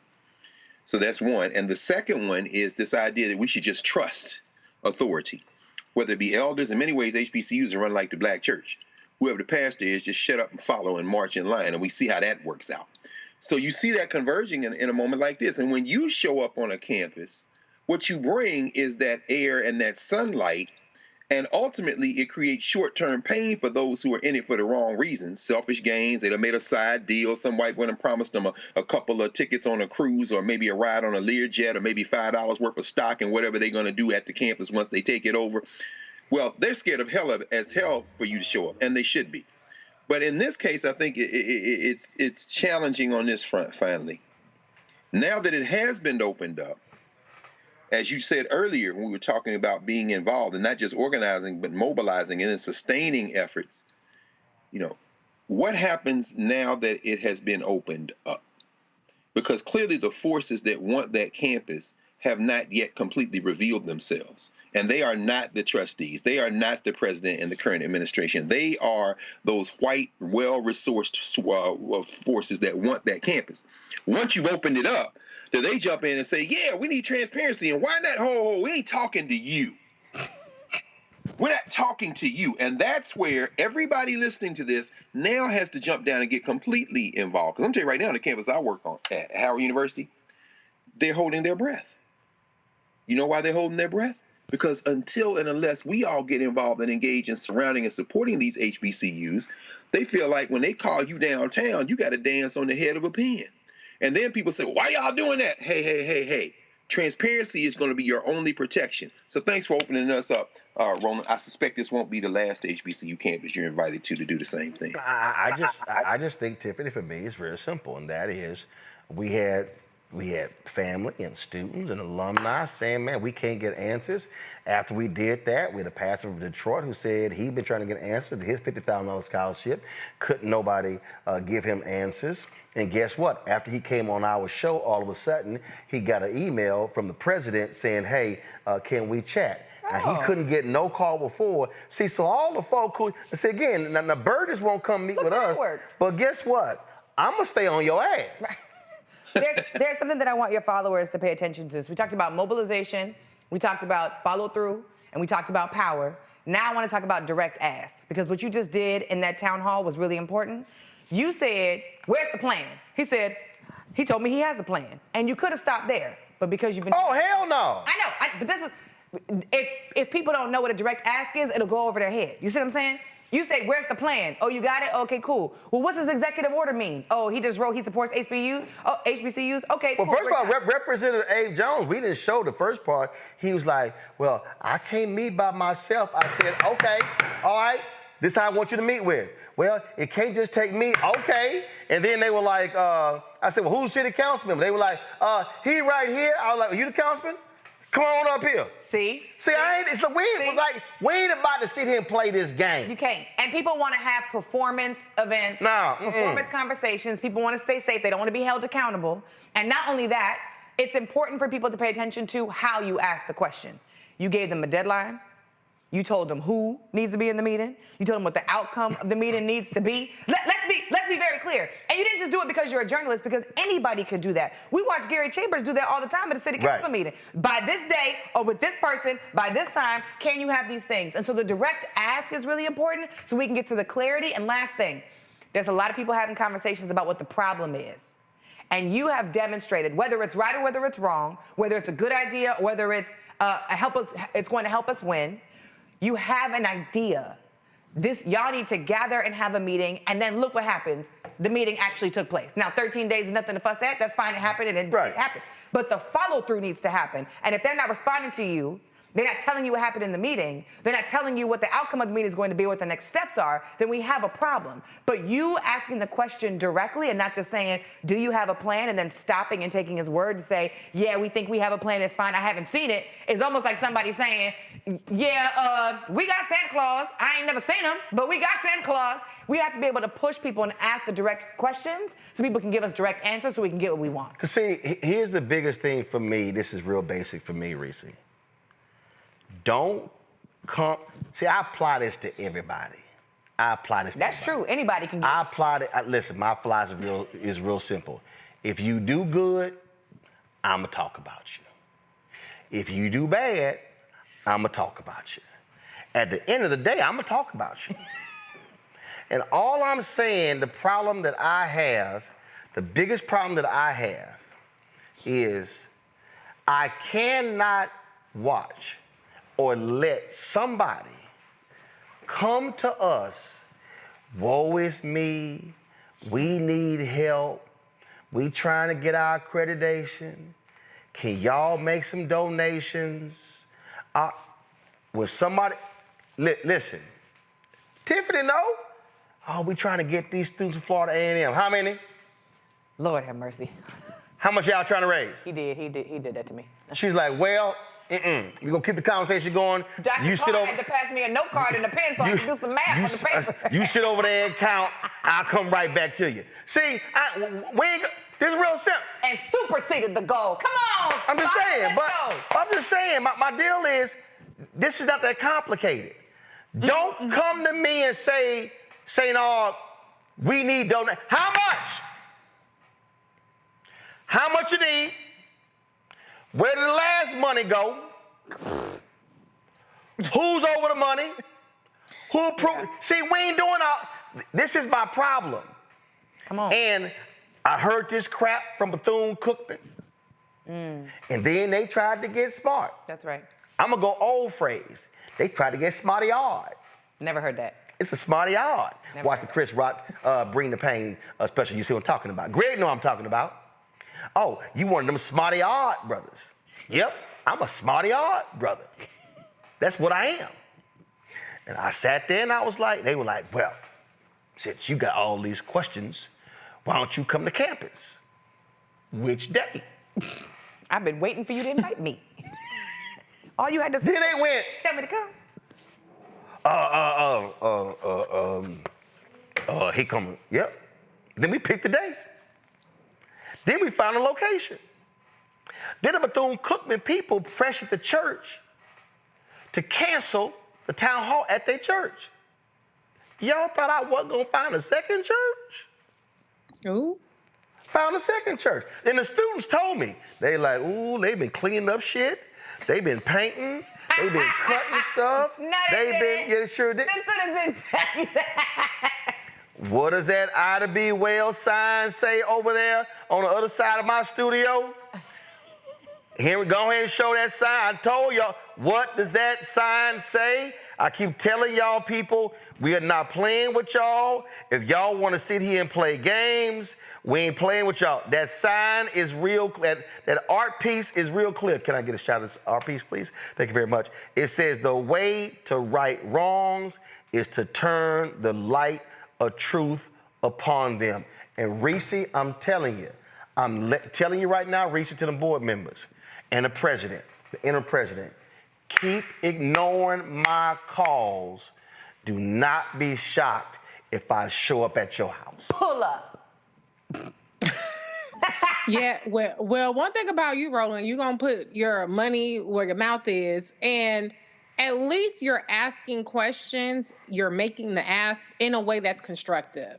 This isn't a rag on HBCUs. You know, like you said, you do good, you talk about them. We had Dr. Kim Rowe a couple weeks back talking about the great work that he's doing down there at his university as well. And so the bottom line is, if you don't want people in your business, don't put them in your business. You don't get to come and ask for money and think that I ain't gonna audit your ass. Come on. It's like your family member. Reese, I need to borrow 1,000. For what? Automatically, I'm gonna run you down. I'm gonna run you down. But then I see you on Instagram at a birthday party with bottles, and I'm like, wait a minute, I thought you needed $1,000. What's going on? Listen, I had somebody, Reese, Tiffany, and Greg, I had somebody doing some work for me, and they asses were not sending the stuff to me, and I'm on Instagram, and I'm seeing your ass with hashtag LA Nights. I said, oh no! Oh, your ass took a trip to LA, and you having a good ass time on my money. Busted. The moment I saw them post, I sent a text. I better see your ass at 9 a.m. on Monday, and I pulled everything I asked for. I need to see a. Oh no, you ain't gonna be flossing on my money and not turning in your homework. Hold them accountable. Reese, go ahead. No, but I mean, look, at the end of the day, don't give people any ammo. You know, if you don't give people any ammo, they ain't got no reason to talk bad about you. And so when you handle your business, when you come up with a plan, saying you have a plan is not a plan. What are the specifics around the plan? As soon as you involve more people in the day-to-day things, unfortunately, you have to be more transparent. If you were just handling it, then you could just do secretive because everything is handled and people don't pay attention when everything is under control. So this is one of those things that's self-inflicted, but I'm glad that there's progress being made because obviously there has to be some impetus for progress. I hate that it has to be that way sometimes with some of our institutions, that it's got to be some drama, it's got to be some hand wringing and all that other kind of stuff. But listen, at the end of the day, if it's problem solved, that's what counts. People need to stop focusing so much on this notion of how you deliver the message. As Dr. Carr pointed out, oh, you got to keep stuff in-house. People need to focus less on, you know, how abrasive it is, the tone and all that kind of stuff, and focus on, did we get to a solution? Did we move forward? Right. Did we move the needle forward for the students and for the longevity of these institutions? Because be very, very clear, right, whether it's at the state level or at the federal level, HBCUs are going to be under more scrutiny than ever before. And see, when somebody says, I ain't like your tone, I ain't like your leans. Yikes. Yikes. I ain't like your tone. I ain't like you not paying faculty and staff for 6 months. My God. I ain't like your tone. I ain't like health insurance not working. I ain't like your tone. I ain't like you not paying the black-owned landscaping company for cutting the grass on the 100-plus acre campus. I ain't like your tone. I ain't like you telling students they owed money when they didn't owe money. See, this is real simple. Reese just said it. If you don't want nobody in your business, handle your business right. Period. We have black folk, St. Aug as being the last place of refuge. Yes, sir. For a lot of black kids in North Carolina, Chicago, St. Louis, and other places. Yes, sir. And I'm gonna say this again, what I said that night. I would be embarrassed to no end that if I was an administrator or a board of trustee at a school founded with the pennies and the nickels of formerly enslaved people of African descent. Roland.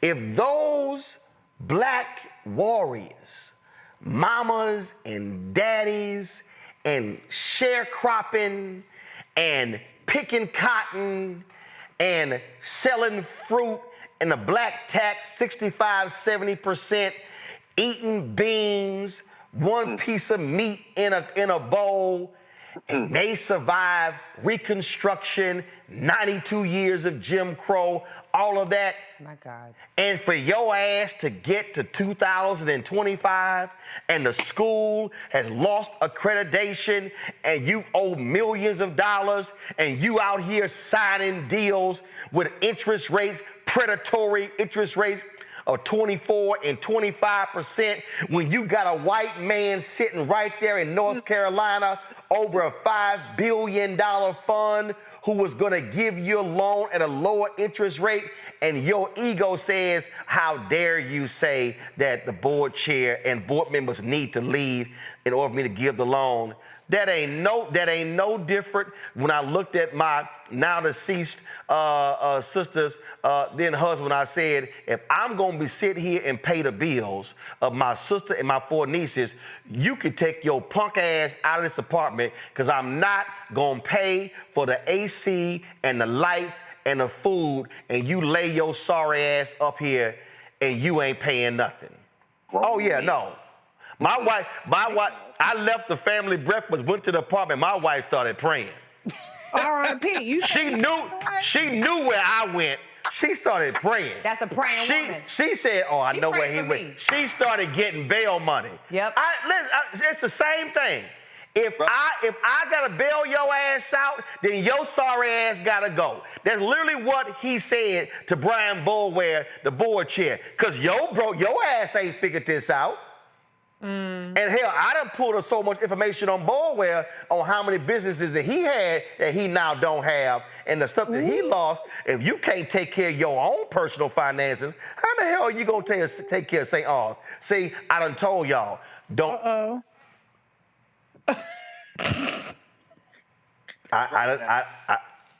can't. You had to stop yourself? I know. I ain't never seen Roland. No, because I had a flashback to Papa Pope on Scandal when he said to Edison, "Don't make me angry." Oh, you ain't even angry yet. This is what? No, that ain't angry. No, right now I'm just highly miffed. Oh, okay. You're making a very important point, brother, that I'm sitting here stirred up. Like you said, I spent my whole life at black institutions. The only time I wasn't was when I was in graduate school and I was teaching starting out, and then I came to Howard. When you start talking about what our ancestors did, brother, it's very hard. It's very hard for me to hear this and not be moved. I don't think any of us can. Y'all see that out of all the books in just this room, that whole shelf at that top, those are the history of the black teacher organizations in this country, all of them in the South. And when you talk about sacrifice, they gave it all. there should be no black institution that has anyone in leadership who does not only thoroughly understand that history, and I'm here to tell you as I look in this camera, that they don't. That they do not. If you put a gun in their mouth and someone blow your brains out, if you cannot recite the deep history of this institution, it'd be a lot of dead HBCU presidents, a lot of dead board members.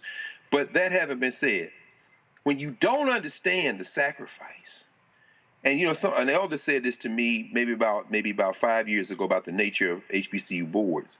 He said, when you look at the HBCU boards, not just the ones that were started by black schools, black institutions like the AME Church and the Baptists and these things, but the ones that slowly became black over time, those first black board members at HBCU boards that had once been all white, they were institution builders. So you go to a place like North Carolina, the head of North Carolina Mutual Insurance was sitting on the board. When you go to Mississippi or Alabama, these people who had built institutions, who had done like what you're doing, but building institutions. Then this person told me somewhere in the 80s and 90s, you start seeing that generation as they are dying out, as they are becoming ancestors.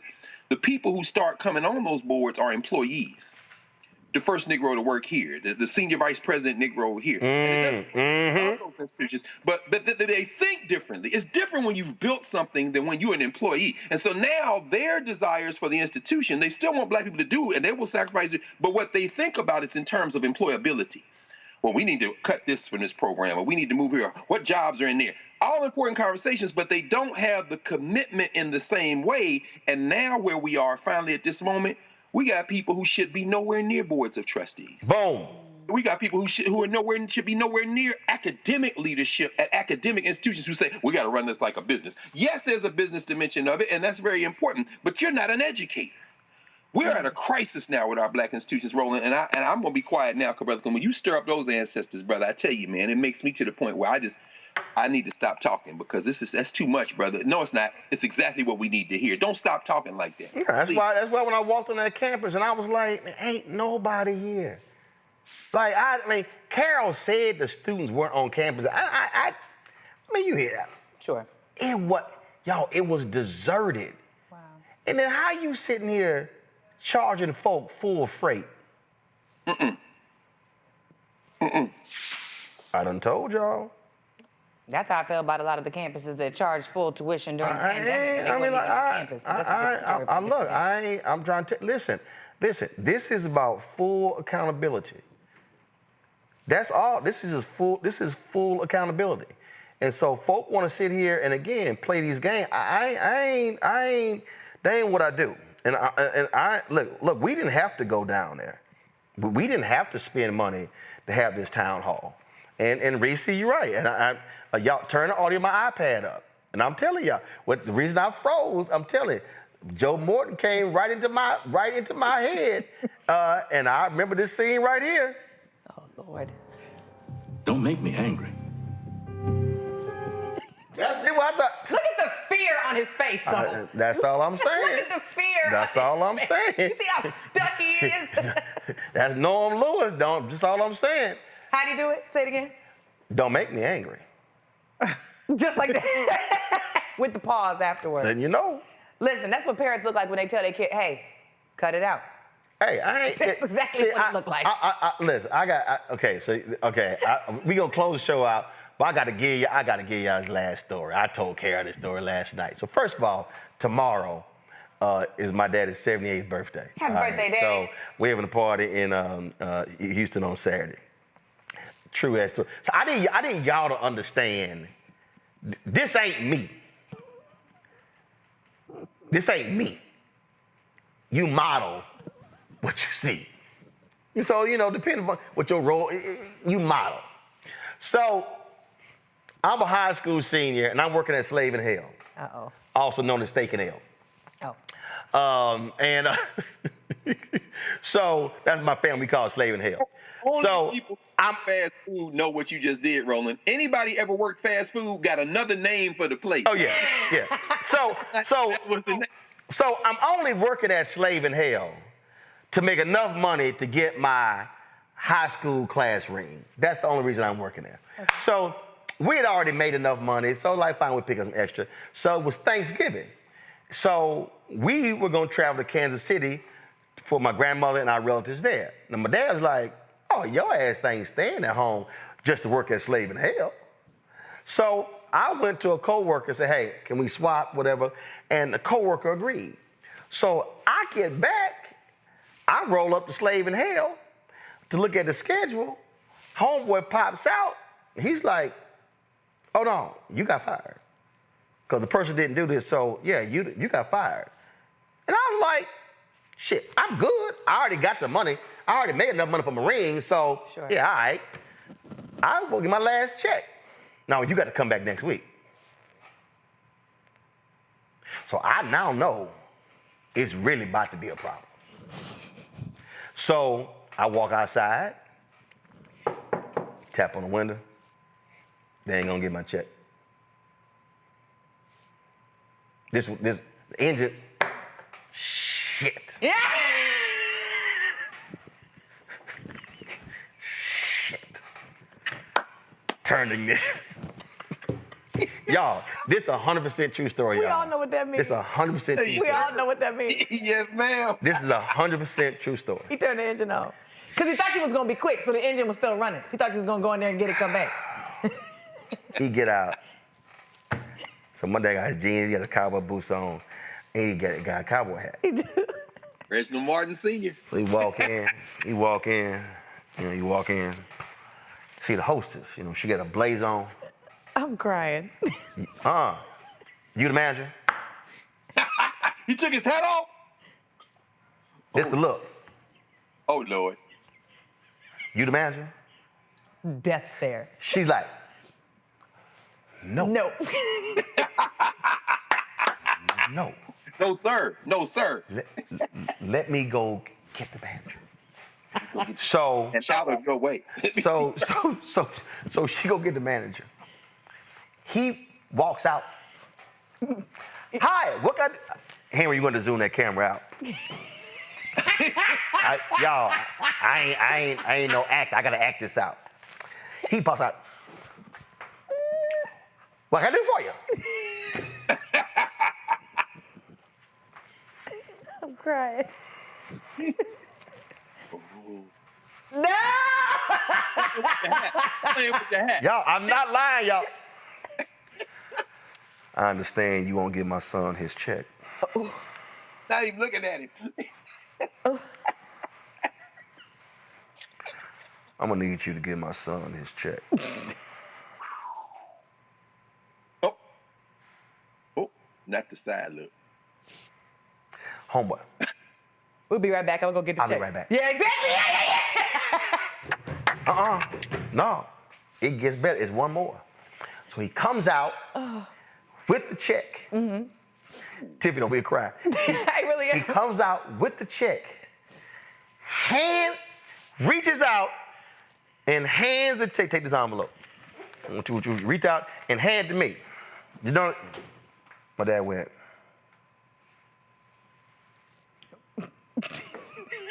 I gotta give it to the person the check belongs to. Give it to me.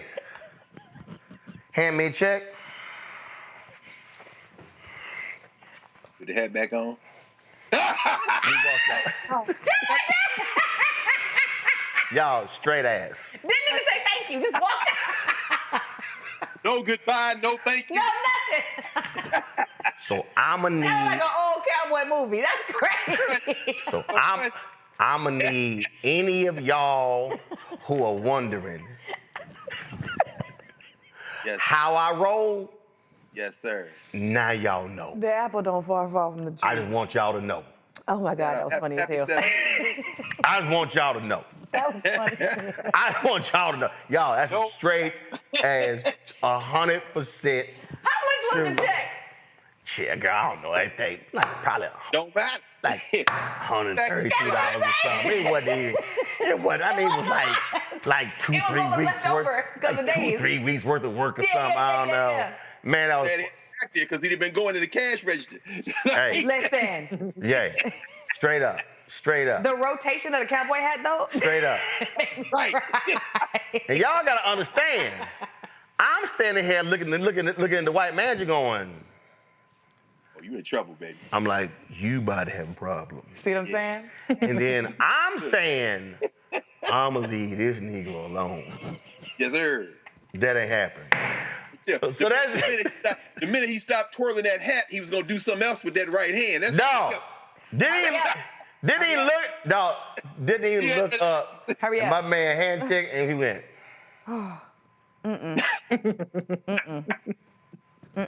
Just letting y'all know. And the lesson in that is because you were able to see your dad demonstrate that level of power, it also formed you and made you unapologetic. Oh, you gotta understand. You see what I'm saying? You see what I'm saying?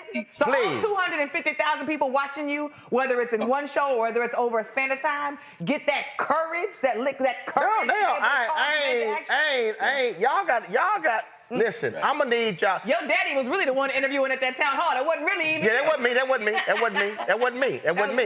me. You know what?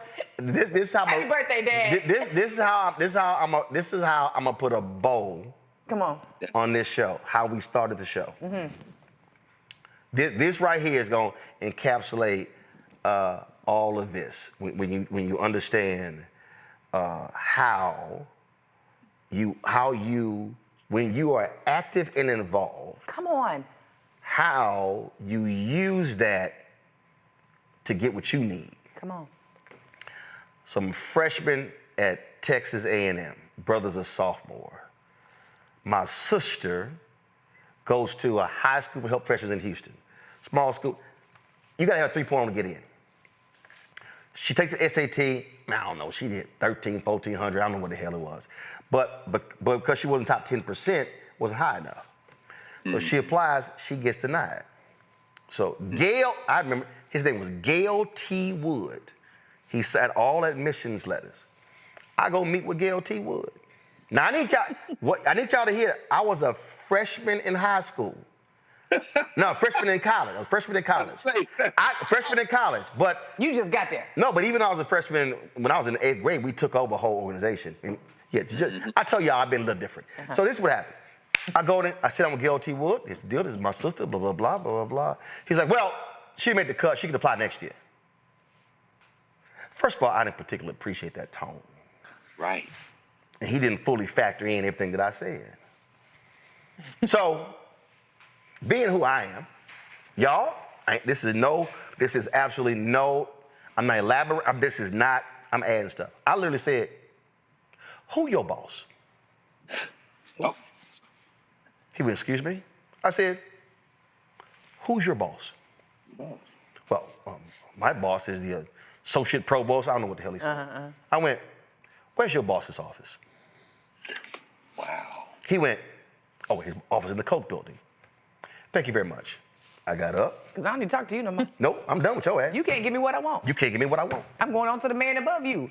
It's above you now. I need to go to the person. I walked out. I walked out. I went to the Coke building, walked in, asked for so-and-so, walked in, asked for so-and-so. After I do this story, y'all, St. Aug, they done sent us an email. Oh. I got it. Okay. Yeah, I got it. Mm-hmm. Chair of the board sent it out. See what happens when you put that pressure on that ass, they start talking. But let me finish the story.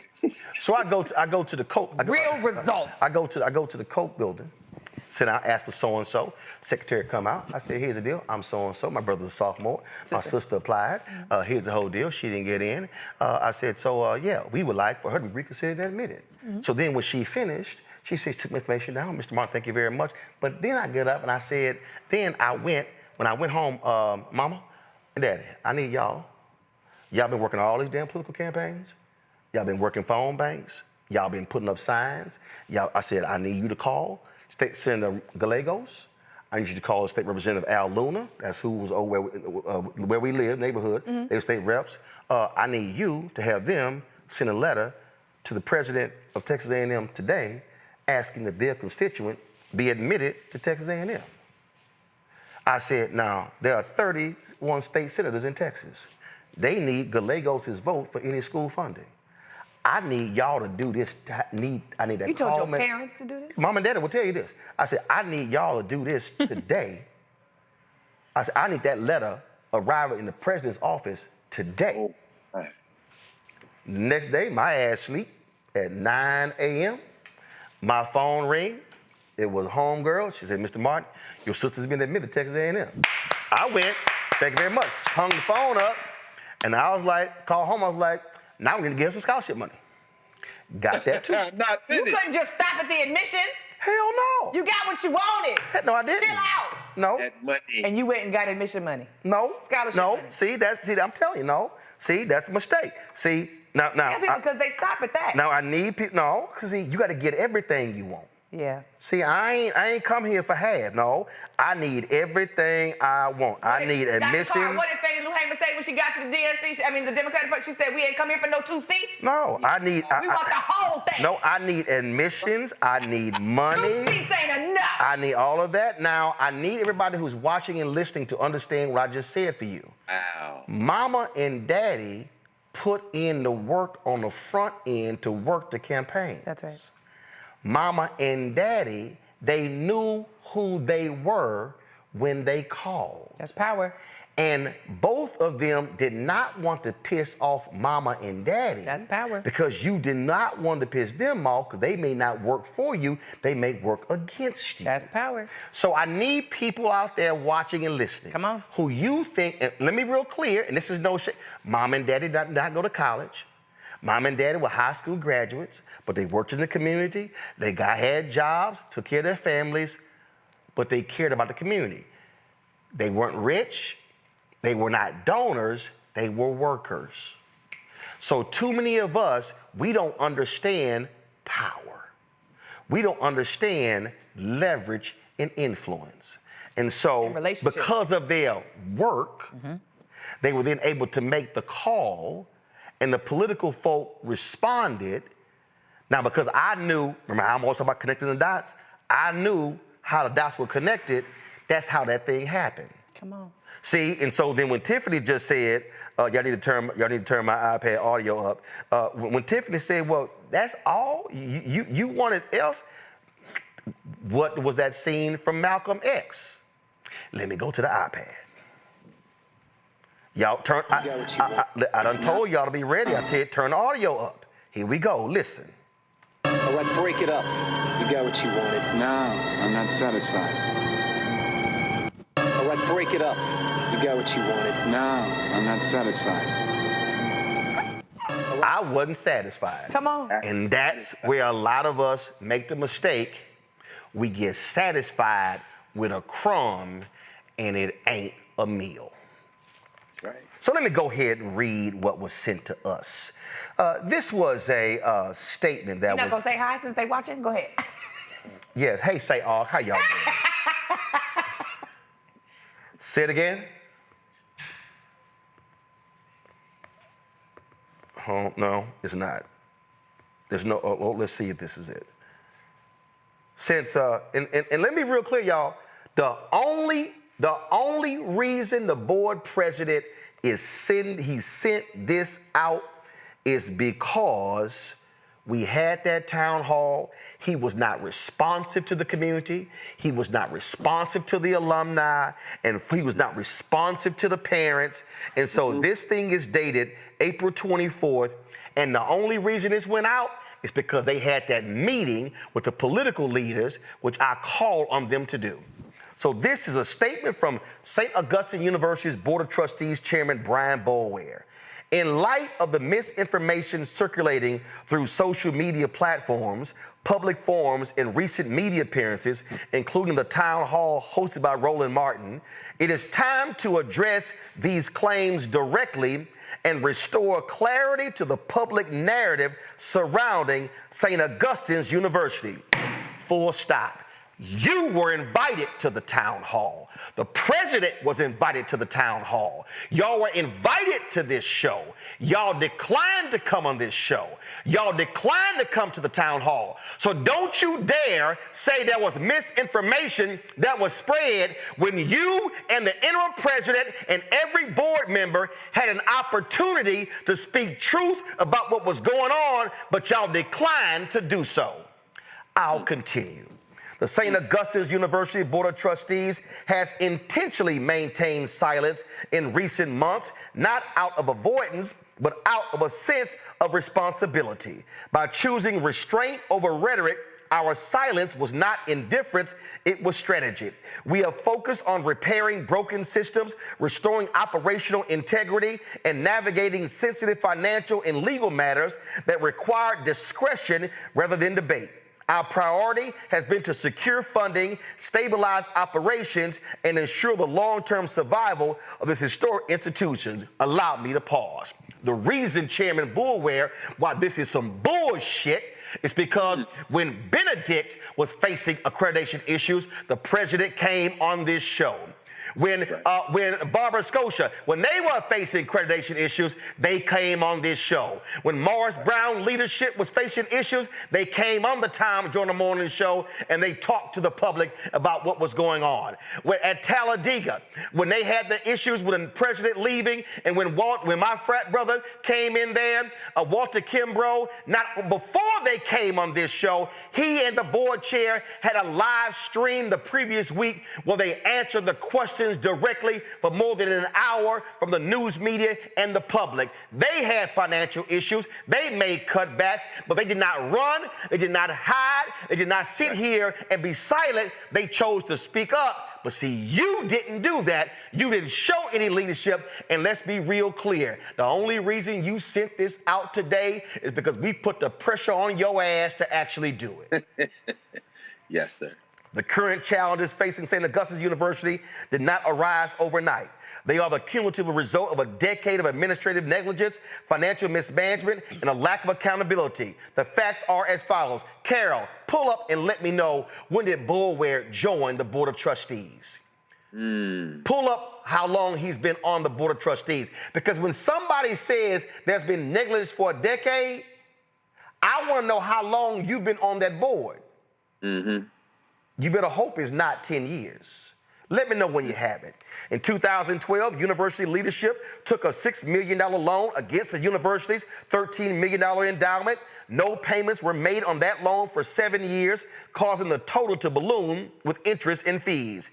In November 2024, the loan was called by its creditor, resulting in a loss of $11 million from the endowment. In 2016, the university received several federal grants. Approximately 90% of those funds were misused or drawn down with fraudulent documentation, severely jeopardizing our credibility with government partners. Allow me to stop right there. Here's what I want to know, Chairman Boulware. If you actually had fraudulent documentation from federal grants, that means somebody broke the federal law. Did you or any Board of Trustees call the U.S. Attorney's Office? Did y'all call the Department of Justice? Because that is breaking federal law. If you use fraudulent documentation to obtain federal grants, that is no different than the people who had PPP loan fraud, and the people, and you know what, who I know? The person who used to drive my vehicle, the person who used to do security for us, his ass got convicted of PPP loan fraud.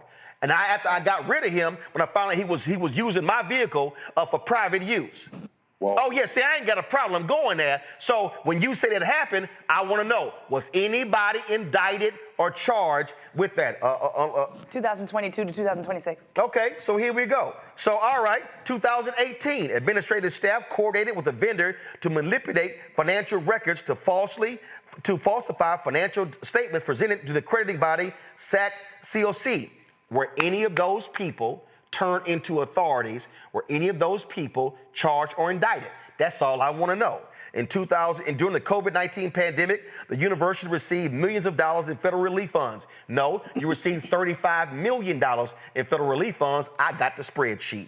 However, university staff, say it again, Carol?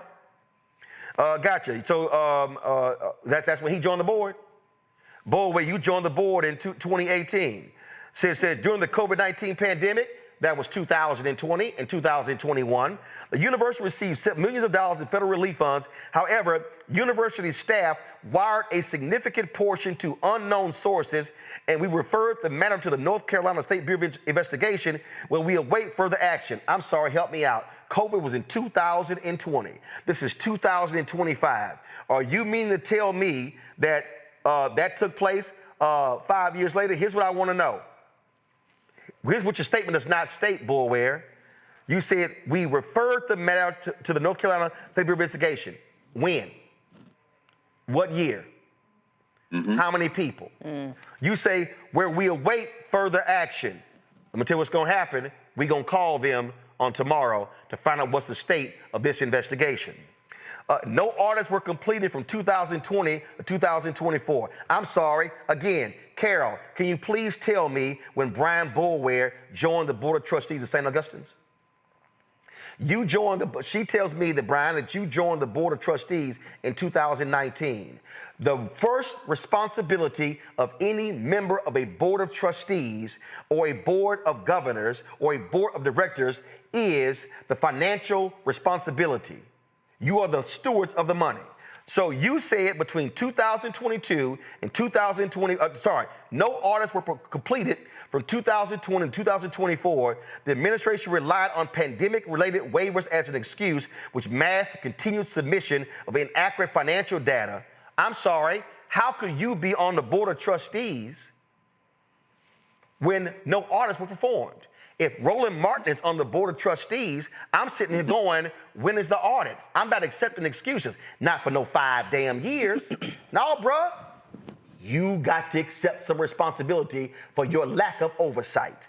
Then it says between 2022 and 2024, the administration permitted students to enroll and graduate without board approval, despite 76% of student accounts carrying balances exceeding $30,000. First and foremost, you said between 2022 and 2024. If you knew in 2022 that the administration was allowing students to graduate and they had a balance, how did it happen again in 2023? And if you knew it happened in 2023, how did it happen again in 2024?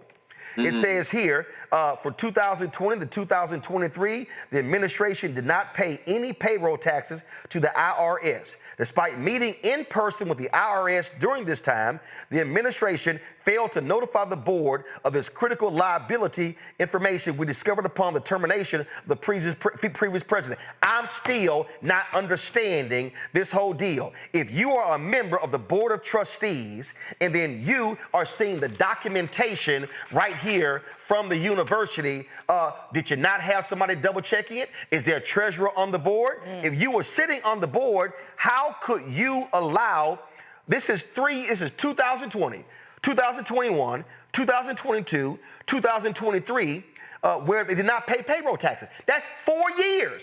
Are you telling me that a Board of Trustees allowed for an administration to lie to them for 4 consecutive years? You didn't read the paper? No, bruh. That ain't flying with me. From 2021 to December 2023, the administration willingly misled the board by intentionally withholding information and submitting false financial reports, resulting in the non-compliance with several federal agencies and ultimately crippling the university's ability to operate efficiently. A legally binding document such as an official affidavit supports this information, resulting in the immediate termination of the principals involved. Again, from 2021 to 2023, so they misled y'all for that period of time. 2 years. How many times does the board meet? How many? See, come on, dog. See?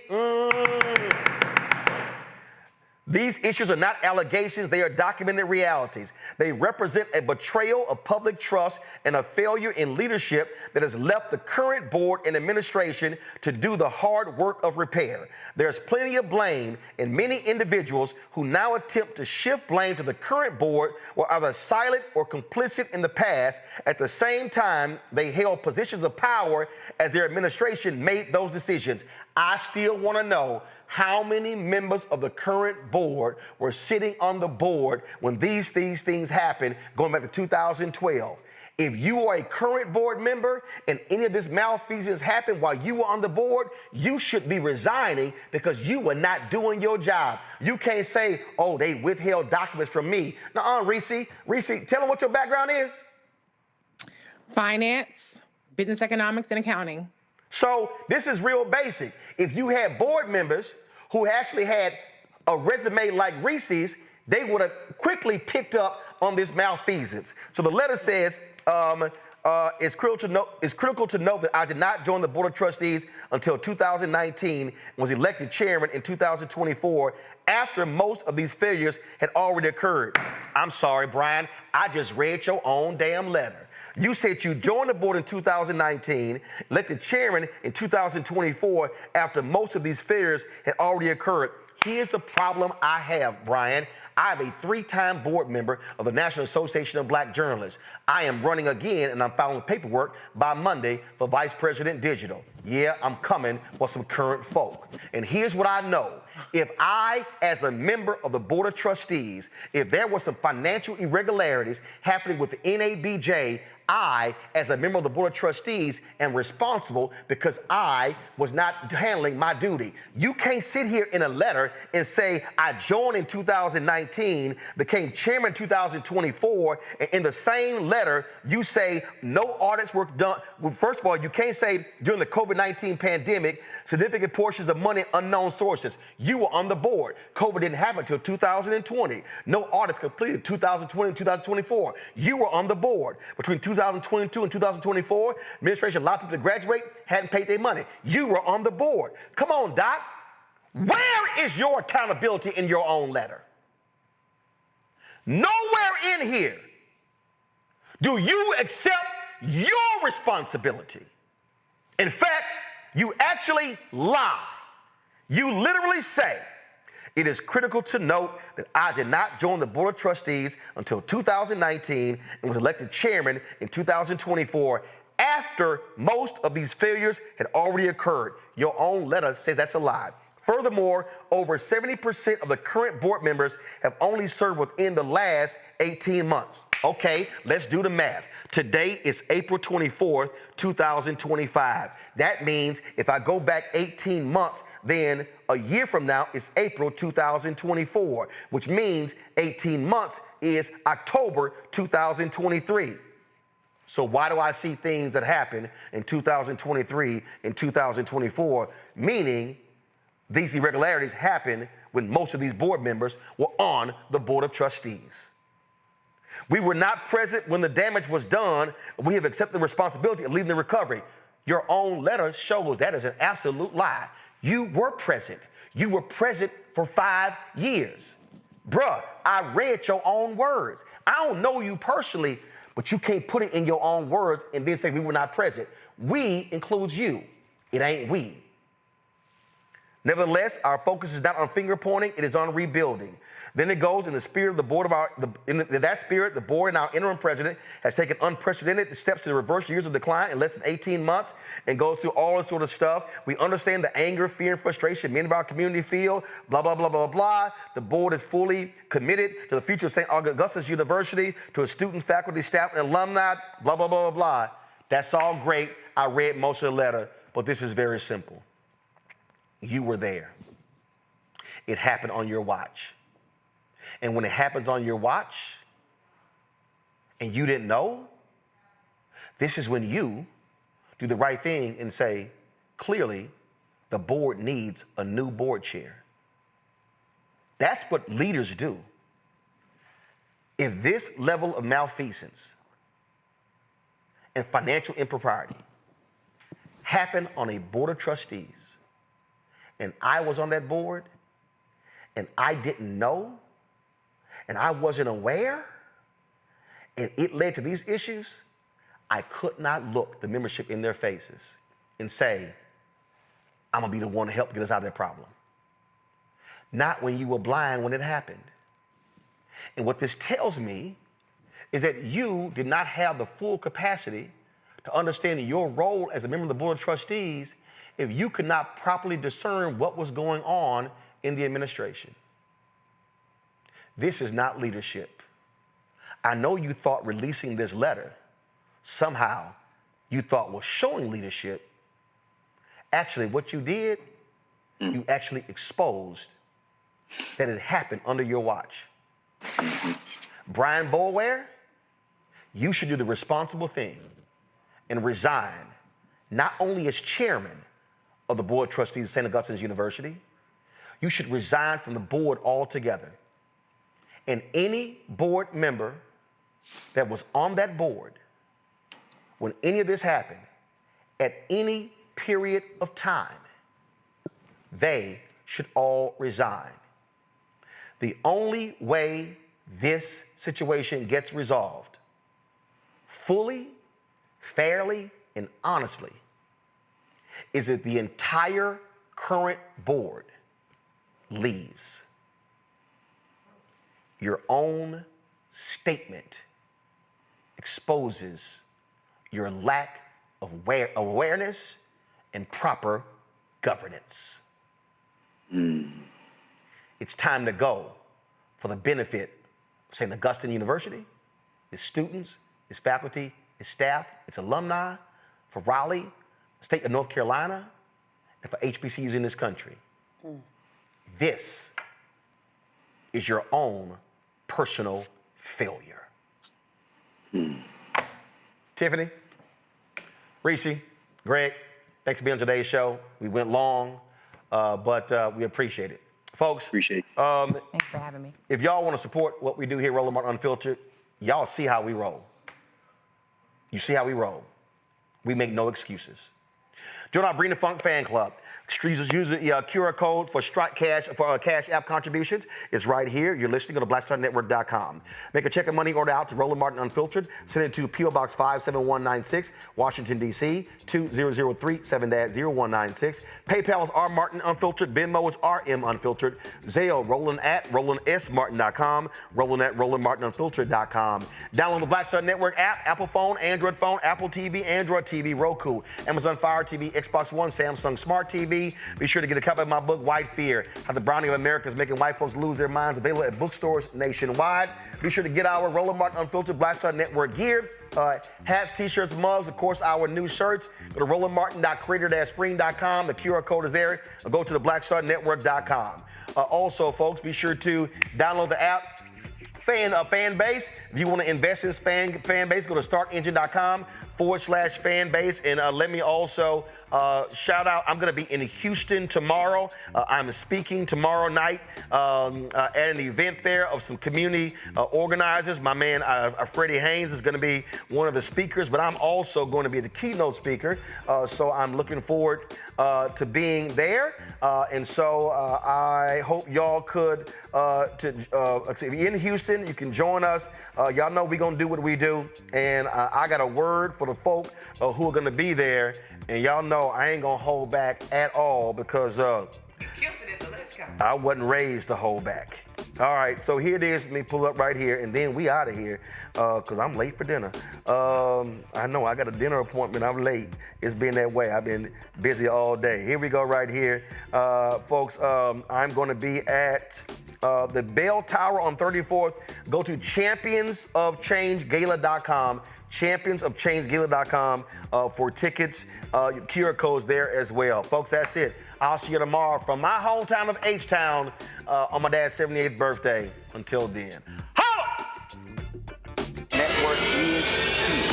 Oh, no punch! I'm real revolutionary right now. Thank you for being the voice of Black America. All the momentum we have now, we have to keep this going. The video looks phenomenal. See, there's a difference between Black Star Network and black-owned media and something like CNN. You can't be black-owned media and be scared. It's time to be smart. Bring your eyeballs home. You dig?